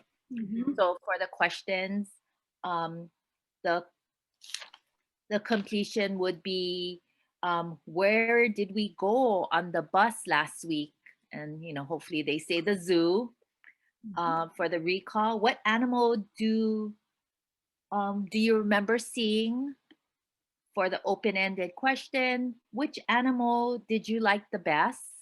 And it could be follow up with why. And that could kind of connect to the WH questions. How did you feel at the zoo? Who did you go? Because you probably partner them up. So who did you stay with at the zoo? And for the distancing question, do you have any animals at home? So kind of connect it back to the house. So that's what we did. We know that the kickoff, we also talked about in the beginning, the kickoff with the block center, it's probably somebody breaking or destroying what you built. So that's super common, and a lot of times it's not even purposeful, right? Kids are just moving from one to another to get something. And somehow, with one tap, somebody's creation goes down. So we said, there's probably a lot of kickoffs and problem solving with resolution in the block center, but we kind of did an extension on a field trip. I love that idea, because that's one of the things that we talk about with even language development, where you are experiencing something with the child and you're in that experience, and then you go back to the classroom and sort of recap that in this center, so that they might if you're kind of recapping what you did, recounting what you did, when they, with the language and with the physical, then when they go home, they might actually be able to tell a parent or a caregiver what they did. Because otherwise, if you, at that age, if you don't experience something with them, it's oftentimes hard to get. So I think that's a great example of coming back and using the tools in the center to recap and to recount that experience to reinforce that language. And you know, what animals did you see could be a list, and you could recap that. Also, if there happened to be any kickoff that happened at the zoo that you want to be talking about with the students afterwards, and maybe it caused a feeling to happen, but maybe it was a field trip that went as expected and they did this, this, this, this, and this. So that's wonderful. That's great. That's great. And so I think also with this activity, to kind of, it shows us, and it even for myself, I'm learning from all of you, some really, a lot of you went a lot deeper and extended it beyond what we even thought of in our example. So that was really great because it shows that you're really pulling together the concepts and getting, I think it seems like you're really getting used to using not only the icons and using the tool you have to get used to, but using the crowd prompts, that's something also that takes practice, but it seems like you're with this content, with this, yeah, with and the idea that it's not necessarily with a book. Although in our next little section, we're going to go over to recap with Knuffle Bunny, what we had where we had left off yesterday. But did anyone else have a comment about this activity? Okay. I just like the way that how, you know, we did use something that is in the classroom setting or outside of the classroom setting, and you know it. And I just want to reiterate that it doesn't have to be with a book. It's, you know, dialogic reading, even though that reading, it's still the tools that we're using from it to, you know, help promote that oral language within our children. And, you know, it's the precursor to the actual reading, you know, when they start going into reading. Yes. So it's important for us to be using these tools. So when they actually do read, they have this structure, you know, this mental picture, this mental structure in their head, and they can, you know, make those connections a lot easier. So if we're starting it when they're younger, you know, they're gonna be able to catch on and be like, hey, you know, oh, and they'll understand that comprehension that we've been, you know, trying to get. And so it's really doing this, you know, before they actually do the reading, you know, have a reading. And if it's done throughout the school day and it's just part of their everyday routine within the classroom, it's going to be so much easier for them when they actually start, you know, breaking apart a story, thinking about the story. Yes. So thank you. And you know, that's kind of why we chose Knuffle Bunny, because it's a laundromat center that it could be occurring in. But I don't know if Mo Willems thought of that and reflected back to his preschool days. I don't know. When he was writing that. But the other thing too, and this goes back to Sherry's presentation just now with her center, we were talking with my aunt Sheila is the second author on the Brady Manual. She was a early childhood teacher for 38 years, special educator, special education. And she was talking about how she often she would have centers that related to a book that she was doing. So if it was the fall in New England, she would have a book that was something related to leaves. And then their center that they would do they would go out and get leaves outside, and they would come back, and they would have in the center, they would have all the supplies to do some sort of project with the leaves. And you know, she was saying that was how she connected centers to the literacy piece.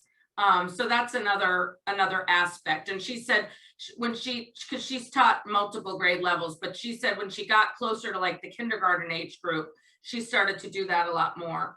But that was just an interesting piece. Okay, so we're going to go back to the PowerPoint. Oh. Thank you very much for doing that. Yeah, that was fabulous. Okay, so all right. All right, here we are. Okay, so did you want to? So I just want to, I don't need to unmute myself. No, Okay. you're all set. All right. I'm just gonna click along. So we're talking about, again, the analysis of a scenario. And this was a personal experience of Trixie's when she went to the laundromat with her father. The laundromat was like a center where they went and had an experience. And of course, the kickoff that happened later on when Trixie realized that due to Daddy's distraction of Trixie trying to help, Daddy put Nuffle Bunny into the washer. And so at the top here, I'm going to be getting into microstructure as we finish this evening, which is the development of the sentences that children say, which is what you are assisting children with when you do, when you when you use the prompt and then you evaluate what they've said. You want to get at some, if they have misused something, you want to give a model. So in the microstructure for Nuffle Bunny, when I looked at the sentences that were in there, they were relatively simple sentences. They had regular and irregular past tense verbs. So ones with ed and then ones like went. And many prepositional phrases serving as adverbs to describe the verb. So prepositions in, on, and under are huge for 4-year-olds. And all those kinds of prepositions about directional things were in this book. The macro structure, I just thought you would like to see how I analyzed the book for use with children. So when I saw this, I went through it, and I'm not sure that mine. No, I'm gonna do it. Oh, you're doing it. Okay. So I looked at the episodes, the episodic content, and the first 2 episodes are a series of actions. Trixie is on an errand with her daddy. They went down the block, through the park, past the school, into the laundromat, an action sequence. Very easy to model on Brady, just as a little bit of a recount. And maybe with Nuffle Bunny, you might read for enjoyment and just recap that one little episode with the children. As you progress, we want to go to the second episode occurred at the laundromat. So it's a new setting. We talk about that. Trixie is still the character with her daddy. And what did she do? She helped her daddy put the laundry into the machine. She got to put the money into the machine, and they left. That was the scenario at the laundromat. Very simple action sequence story episode. We see Nuffle Bunny in the washing machine. Now the reader may observe that or may not observe that, but that's what Mo Willems decided was the big kickoff. That was a setting that should have been a ho-hum setting. Actually, I just realized something. But it wasn't a ho-hum setting because what? Nuffle Bunny was put into the washing machine. Sorry, I just realized I missed the setting there. It's okay. I just wanted to make sure it's in there. These little. All right. And you will have these little icons. I don't know if you do yet. I don't know if, I think we need people's emails. So we'll touch base about that, Becky, but you will have these, so. Mhm. So now the third episode, as I read through the book, they're walking back home, which should be ho hum. They'll just walk back home and past all the places they went. But they're walking home. Trixie has a realization, something in her head, and of course she can't talk. And it says Trixie realizes something. Trixie realizes something, which is a mental state. She realizes something. How does she feel? Because she realizes she doesn't have Nuffle Bunny. Her feeling is that she's upset. Her plan, we can see it in her face as we would look at her body language. Her plan is to get Daddy to understand that Nuffle Bunny isn't with them. So what does she do? She turns to Daddy and says, "Aggle flaggle clabble," but Daddy doesn't understand. And you look at the facial expressions. Her next attempt is she repeats her words, but this time she yells to Daddy to make it clearer and waves her arms, jumping up and down. She's using body language and her vocal tone. We could just use that little attempt to have the children reenact that. Then the third attempt is there's 3 more of them. She uses different words and different facial expressions, but we know she's trying to tell Daddy. As a result of what she's trying to do, Trixie does not get what she wanted. So she had a kickoff happen to her, and I'm just showing this with Brady. I don't know, they can see me. Yeah. Okay, with her plan was to tell Daddy about what happened, and she tried all these things, but it didn't work. She did not get what she wanted. And she feels how? Sad and maybe scared. Okay, so if you feel sad and scared, sometimes you feel frustrated. Okay, we could go to the 4th episode. Just wanted to show you the structure. This is the macro structure of this particular book. The 4th episode is kind of embedded in the 3rd. We call it embedded episode because the consequence becomes the kickoff. Daddy does not understand. And this is a kickoff for Trixie to do more. So we have Trixie still walking home with Daddy. Daddy doesn't understand. Her feeling, her plan is to get Daddy to understand. So what did she do? She bawled. She went boneless. She waved her arms and yelled loudly. As a result, Daddy still didn't understand, and they were home. Trixie was upset, showing her actions and tone. Okay, so then the 5th episode. So there's a lot of episodic structure in here.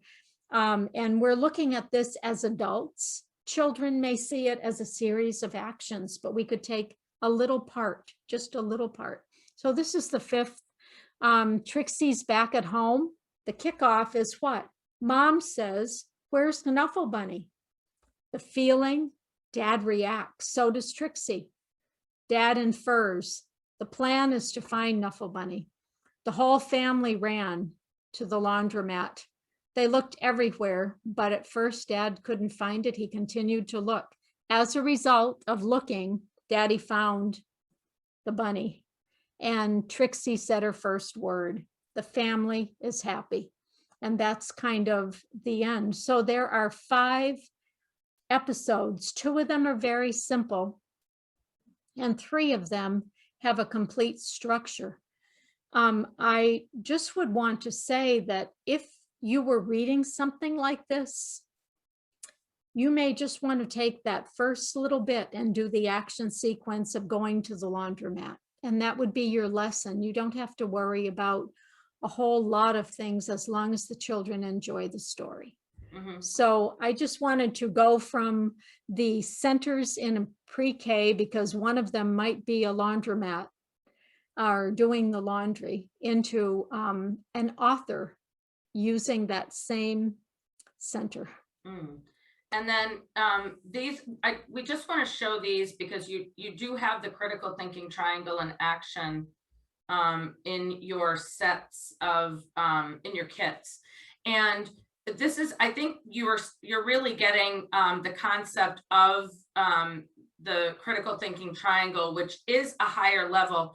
It's not always something that a child at this age is going to be able to express on their own, but the problems or the kickoffs, the feelings and the plans are very important, and they do happen to them in their lives, and they do want to talk about them. And so this is just a way for you to look at really in depth at what the kickoffs, feelings, and plans would be from different perspectives. And if you can look at this from an idea that this is a real life situation, it is a book, but it's also something that could definitely happen in a child's life, where they could have left their little lovey, their little toy that they love, their stuffy, somewhere.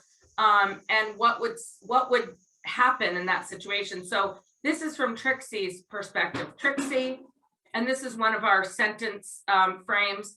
Trixie was leaving the laundromat. Suddenly, she realized she didn't have Knuffle Bunny. She felt frantic and distressed and unhappy, and decided to get her father to realize that she had lost. And you can use it Knuffle as a Bunny. completion. And right, and this is, yeah, this could be used as a completion. If we look from Knuffle Bunny's standpoint, which he's, I mean, a stuffed animal, but you know, if we were to infer and imagine, he's having a ho-hum day being carried around by Trixie, when suddenly Knuffle Bunny is thrown into the washer at the laundromat and sees Trixie leave without him. Knuffle Bunny is scared and lonely and decided to hope that they would realize that he was missing. And the kids, I think little kids would like to try to imagine what Knuffle Bunny must have been thinking at that time. Again, it's not something that they're going to be able to necessarily generate on their own, but using your crowd questioning, using Brady, you would be able to pull that. When suddenly, what happened to Knuffle Bunny? Okay, so using your crowd questions within that. And then this is another map that we have this is one of them that you have also in your critical thinking triangle in action. But Trixie's daddy, Trixie was his kickoff was that Trixie was desperately trying to communicate with him, and her behavior was becoming more and more wild. He felt frustrated. He was embarrassed because you see him walking by and the different people looking at them, and really exasperated. And he's thinking that he knows Trixie wouldn't act out like that unless something was really wrong. And he realized she couldn't talk and was trying to get something across to him. And his plan was he wanted Trixie to be happy. So he intended to team up with Trixie's mom to solve this problem. And then the final perspective, Trixie's mommy felt distraught and concerned because the kickoff, she noticed that Daddy and Trixie didn't have Knuffle Bunny and both looked upset. So Trixie's mommy decided to find Knuffle Bunny. She remembered that they had Knuffle Bunny with them when they left. She knew for a fact that Trixie would be frantic at bedtime without Knuffle Bunny. And she realized that they must have left Knuffle Bunny at the laundromat. So this is an example of problem solving. This is the kind of thinking that has to go into problem solving. And again, yes, this is a book, but losing a special item, whether it's a blanket, a stuffed animal, nobody probably in this group can tell me that has not happened to them or a child they know at some point. This is an extremely common thing, whether you misplace your keys, you misplace your phone, you misplace, you know, how many times would somebody lose their stuffed animal or forget? One night recently, Casey, it was pouring rain and Casey forgot her her Daisy, her stuffed, actually it is a stuffed bunny, in my car. And it was like, 11 o'clock at night and I had to go out. She realized she didn't have it and she woke up and didn't have it. And we had to go and try to find it. And so this is something that happens, and this is problem solving in action. So we wanted to show you those perspectives so that you could get an idea of, yes, it's a story, but it's also a way you can use the components of Brady to solve a real life problem. And then did you want to go over just this? Oh, these are just some of the words that Linda took from this to put into the words that we would teach, tier 2 words. And she likes the Collins Dictionary, which I do too. And this is tier 1, tier 2, and tier 3 words are out of Bringing Words to Life by Isabel Beck. So looking at the sentences, we looked at errand, went on an errand with her daddy, a sentence about what an errand is. Then she went on an errand to the grocery store to buy vegetables. And then what errands have you done with your family? So this is kind of how you could go about teaching tier 2 words within the story. And incorporating crowd into that. Yeah. Because errand might be a word that not everybody knows. So bald, what is it to bald? And of course, she's got the distancing question. Have you ever bawled because you were upset? Tell me about it. Now that's a whole thing about a kickoff that caused somebody to be upset and what they did about it. So, and then it shows the opposite word. One of the things that she does is tell the opposite of bald. So that would be smiled. Boneless. What does boneless mean? She went boneless. Have you ever seen a boneless child in a store? Have you? I have seen it. Have you? Why do you think they were upset when they were there? So there's the opposite, and then there's the sentence itself. So there's one more, I believe. Zoomed. They zoomed past the school. If you zoom somewhere, you walk there very quickly. We zoom through the hallway to reach the bathroom. The opposite is walking slow. Have you zoomed somewhere? Why did you have to walk there quickly? So and I think that pulling what I like about what Linda did, and Linda wasn't able to join us tonight. She had a previous commitment, but she is going to be back tomorrow night to go over to, especially because she's going to be talking about the gradual release of responsibility. But I love how she incorporated the distancing question with every single one of these vocabulary words. I think that's perfect. So now we have a half hour. Yeah, so I'm thinking maybe we'll do the manual scavenger hunt tomorrow. All right. So that we can go through your Brady bags. So does that help go looking at the vocabulary words in this way? I think and I love that she used the prompt, the crowd prompt for this, because it's great for vocabulary too. And for the participants that were part of the Anita Archer training yesterday too, we learned about, like how she also uses the vocabulary in a very similar fashion. So, the connection that, we have with the K-12, so it's good to see it in both settings and in both situations and how it's being used. They talk about, giving not only the definition, but also, an example, a non-example, and then, bringing the part, that distancing in and actually having the children think about it a little bit more, I think helps them, with that vocabulary too. So yeah, thank you. Yeah, and I thought it was Linda used we usually use a Frere model. Yes, the Frere model, which Anita Archer might talk about for older children, where it's like they make a card and they put their own picture, it could be. So you know, kids create something, and the FRAIR model's been around since the 60s, but it's used widely in vocabulary comprehension. And we definitely, I mean, that's what we usually teach when we teach vocabulary with story grammar marker. And I think with this specific book, we use the pictures from the book to just make that connection, because the children are so young, and we're trying to not make it as abstract for them, but definitely showing them from the book what we're talking about. And of course, this looks like running. They're running. And so Zoom is what? A synonym. So, yeah.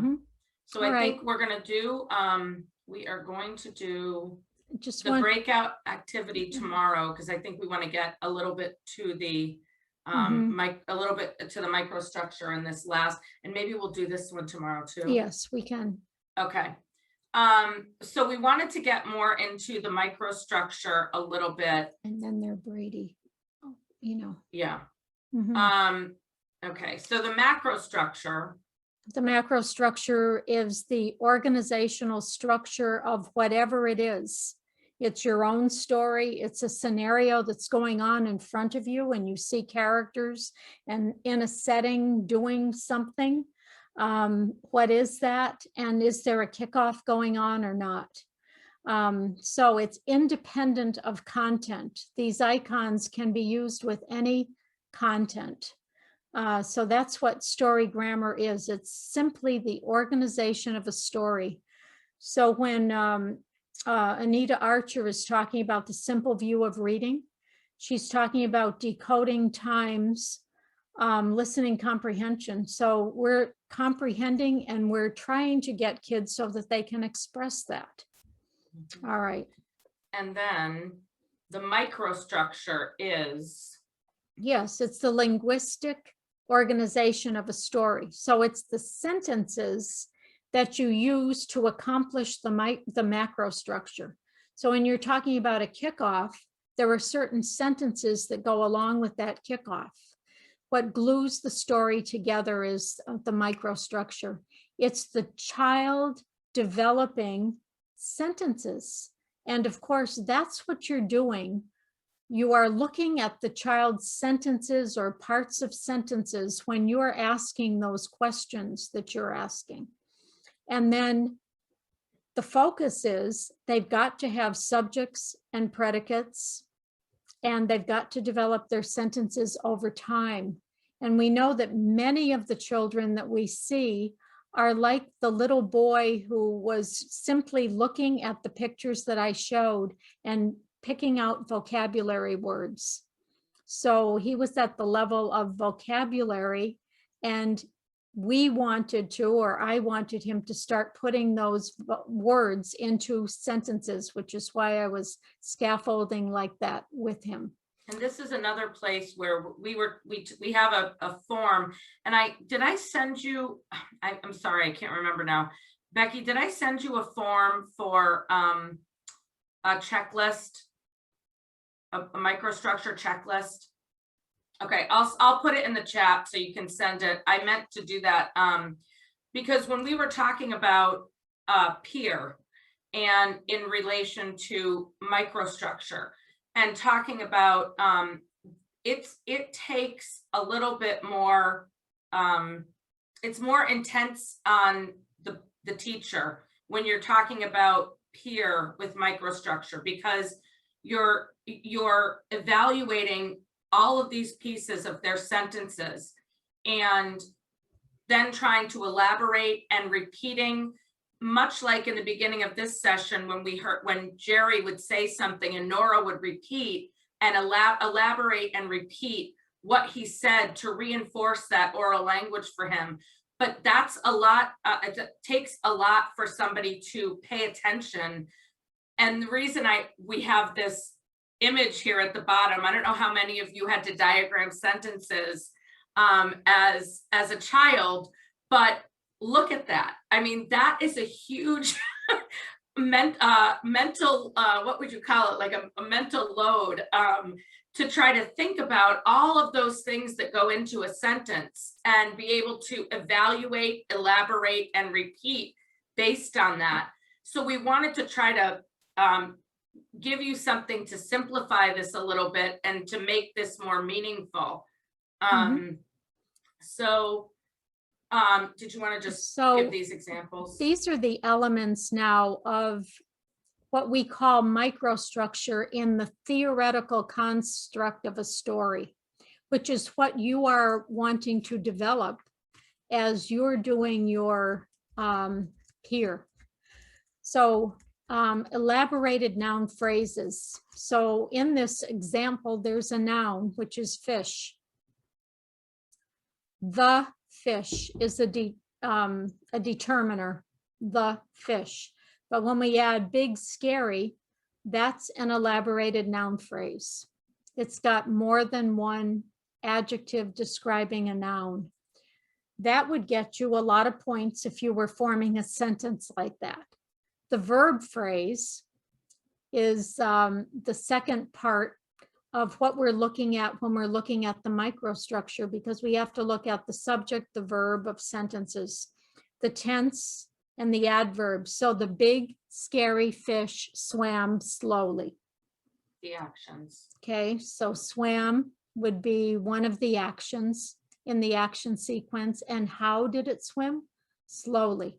So we've got a basic sentence, but a lot of little children, when they start out and they would see something like that, they may just say fish and point. Like the little boy from Nepal. Yes, this morning. He had what we call holophrases. So it's a one-word sentence communicating everything. And it's up to us then to do the elaboration. Mental state verbs, the character may remember, know, think, and realize. Those are part of the microstructure. And then in books, for instance, the author has to relate the tone of voice that somebody used. So the author might have to say yelled or asked or she whispered. And we can illustrate those things in real life with children. And then there's the use of the conjunctions. And remember, we talked about and, then first, next, after that, then finally for the temporal conjunctions. Then there's but and so for stage 3 reaction sequences. And then the word because. So those are the basic conjunctions that we teach using Brady, so that children will have more than and as they develop their sentences. So it's really looking at the formation of a sentence is what the microstructure is. And then where does that sentence go in the macrostructure? So that comes under syntax. So syntax is the word order that children develop over time. And they do that by having subjects and verbs, cohesive ties, which would be your conjunctions to make sentences longer, and also morphology, which would be putting the ED on, and INGs, S's, things like that. So this is the checklist, and I'm sharing my screen. I can't, but I will send this to you, Becky, so that you can send to everybody. But this is the checklist that we designed over the past couple of days, just because some of our progress monitors we felt would be, it's too elaborate when you think about all the things you have to do in a preschool classroom. The more extensive progress monitors that we have are just too elaborate for the kind of, you really just need some down and dirty checklists that you can either have in your head or have as a reference. We made it into something that has student name in case you want to get more elaborate with it.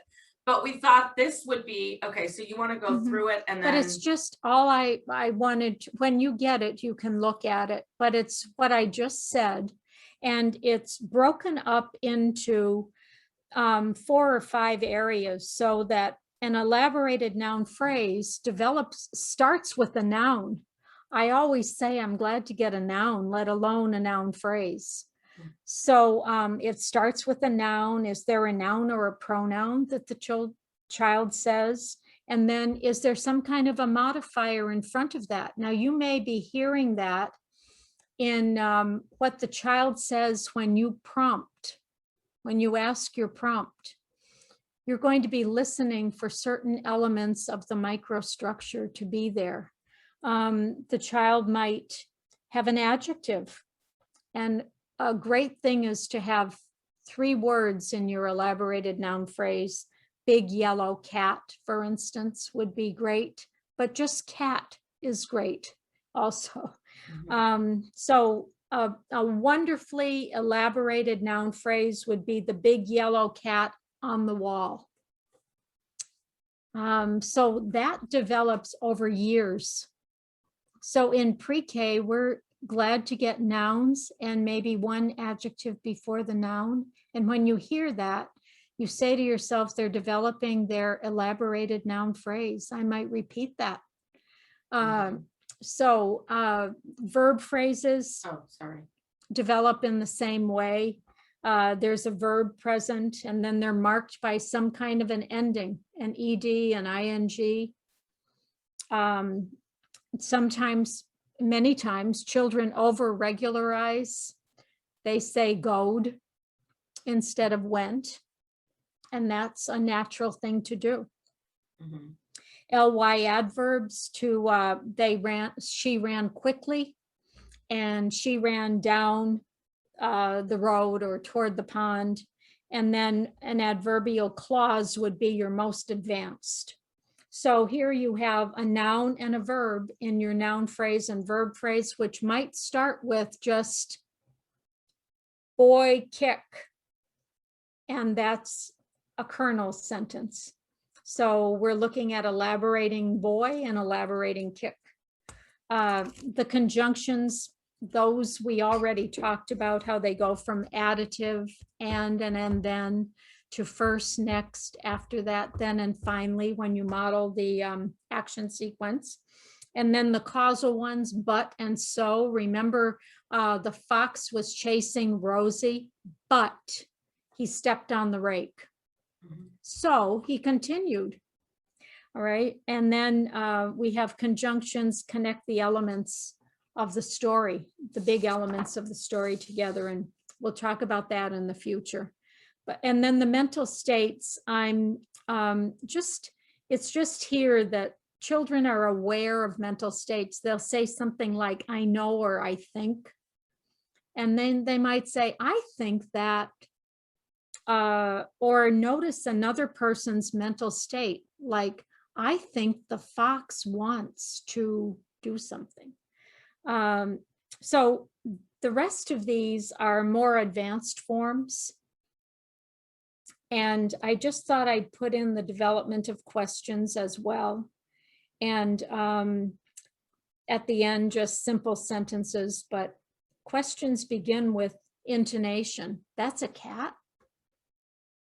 And then we develop the WH questions, the interrogative reversal, where is the cat on the fence? The real sentence is the cat is on the fence. And then the child reverses the verb and the noun and says, is the cat on the fence? That's a more advanced verb form. So just thought you might like to have this that we would touch on in the future. This is a delineation of all of those microstructure terms, but it's really the development of a sentence. But it's also an area that when we, when people see Brady and Brady looks, playful and engaging and fun, what we really, the microstructure is obviously not obvious on the tool itself. And so we want to make sure to, we always want to make sure that we include the microstructure, because that is how communication becomes more sophisticated and how oral language becomes more complex, and so and leads to the writing piece and that kind of thing. So we can't, even though it is not something that is easy to get into, it is something that really all of these pieces are what's developing as children are in preschool. All at once. All at once. And that's what makes this grade level so essential. Okay. Did anyone have anything to say about microstructure? I don't see anything in the chat. Okay. All right. Did you, I mean, we don't have a lot of time. I don't know if we want to do that or if we want to do the cohesive ties tomorrow, or Probably do the cohesive ties and do tomorrow. Maui, We can end with Maui. or Yeah. okay. Wait, I think we're just aren't gonna going to get to unpack our Brady doll. no, but I'm thinking have we to might do have that to do at the that beginning. tomorrow. I think right before we're gonna skip a couple things, so I'll revise I'll revise, or I'll send a new PowerPoint tomorrow, obviously. We wanted to show you all those videos and talk about all the centers at the beginning to make connections. So, and then did you want to just talk yes, about this? I think art is so important with our students, and when they can draw a scenario, like this is Casey's drawing when she had just turned 5. She loved the monkey bars in playground, and there she is with her cousin Declan and her other cousin Samantha, who's hanging from the monkey bars, and Casey is in the front with her hands up and her mouth. Yes, and she's taught she did this to talk about blisters that she got on her hands while she was doing the monkey bars, which she loved. And then she wanted to talk about that problem, because those are things that children like to tell stories about.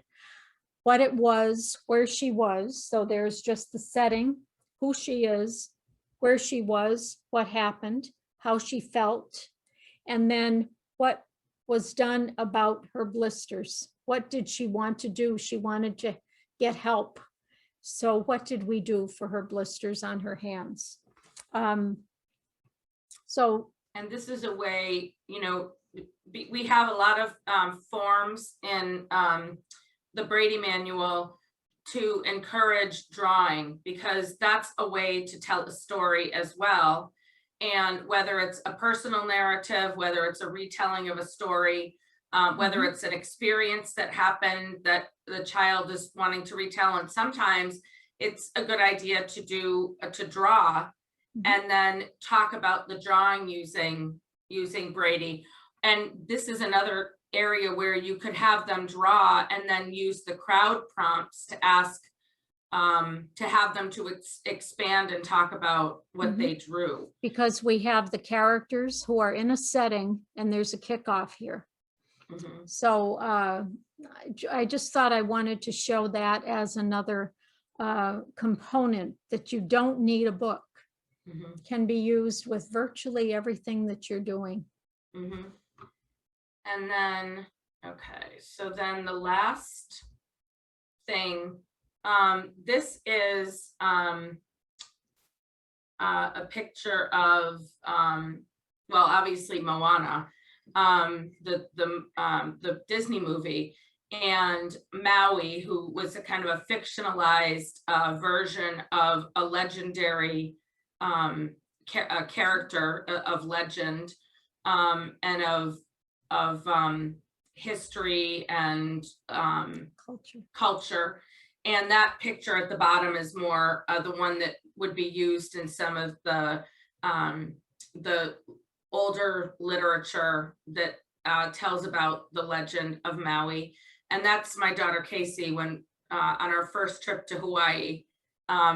She had just seen Moana for the first time, so she was very excited to be going there. And this was just some research that that we had done just about when we had gone to Hawaii the first time, just to learn more about the culture and just about the mo'olelo. I don't know if I'm pronouncing it right, but that being a story or a tale. And we thought this really connects Brady to Hawaiian culture, because this oral language is such a huge piece of Hawaiian culture. And the side stories, which are the little episodes within it.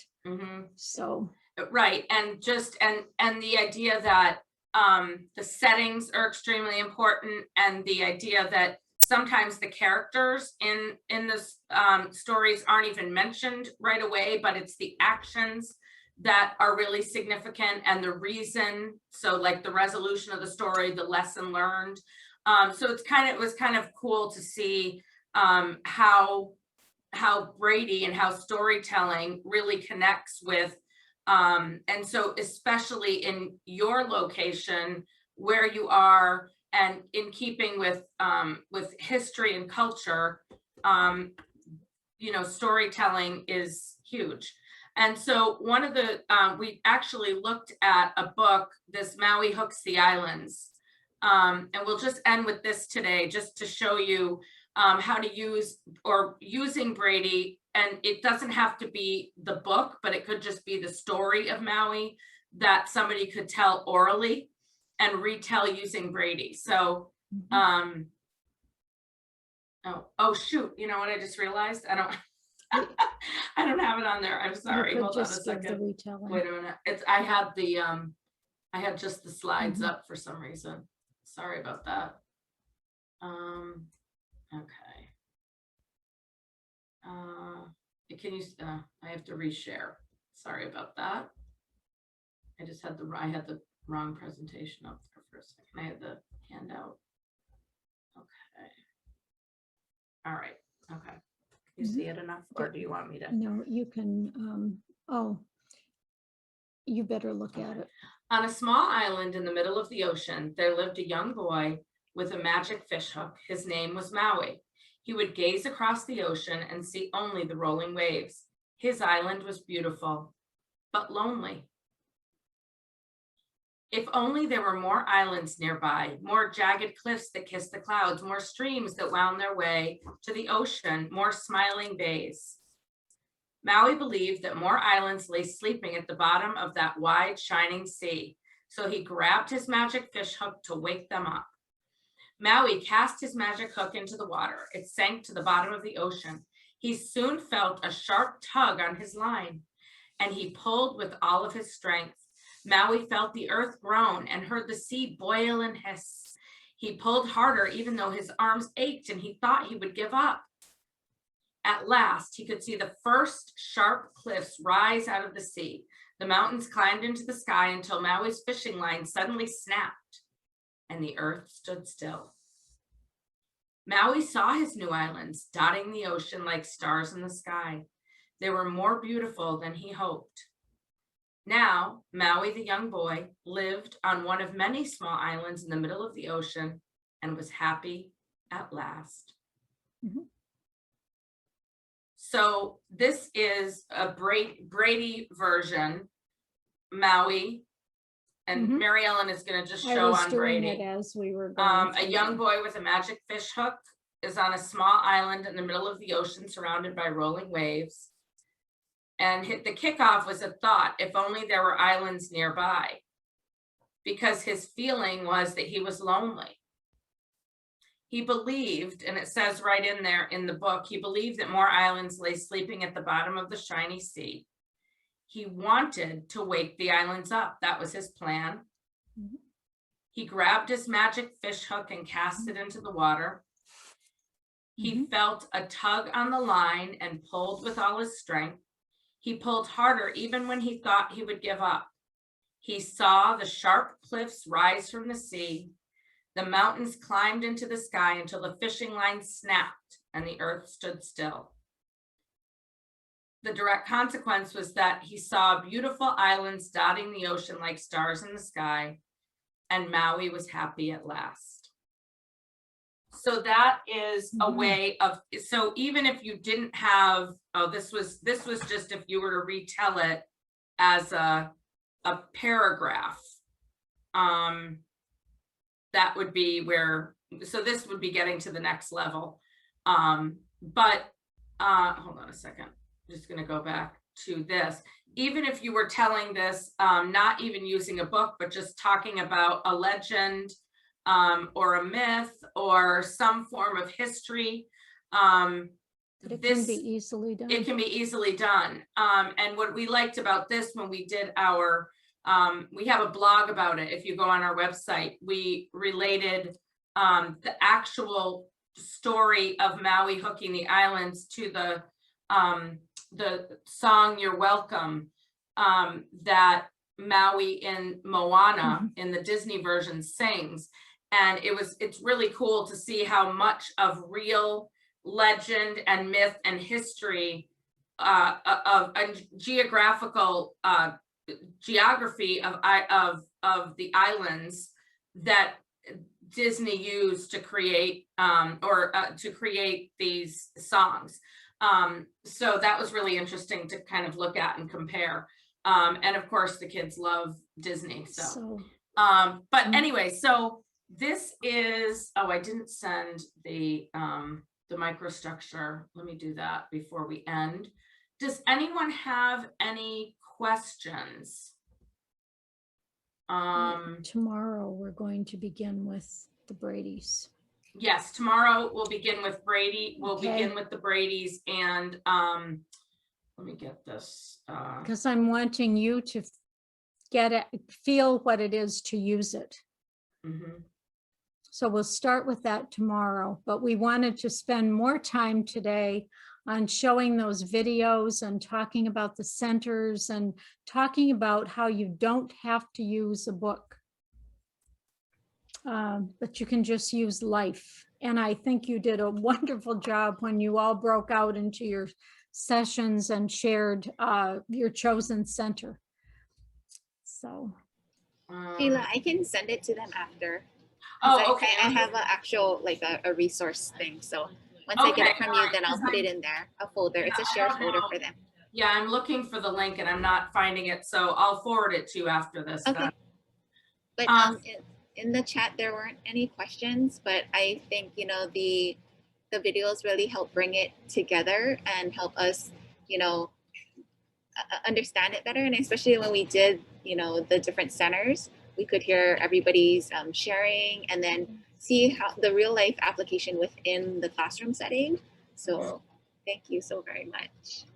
it's Great. You're welcome. Okay, well then, so we'll see you tomorrow, same time, And same we'll have place. Linda and Nora as guest speakers tomorrow. Yes, so Okay.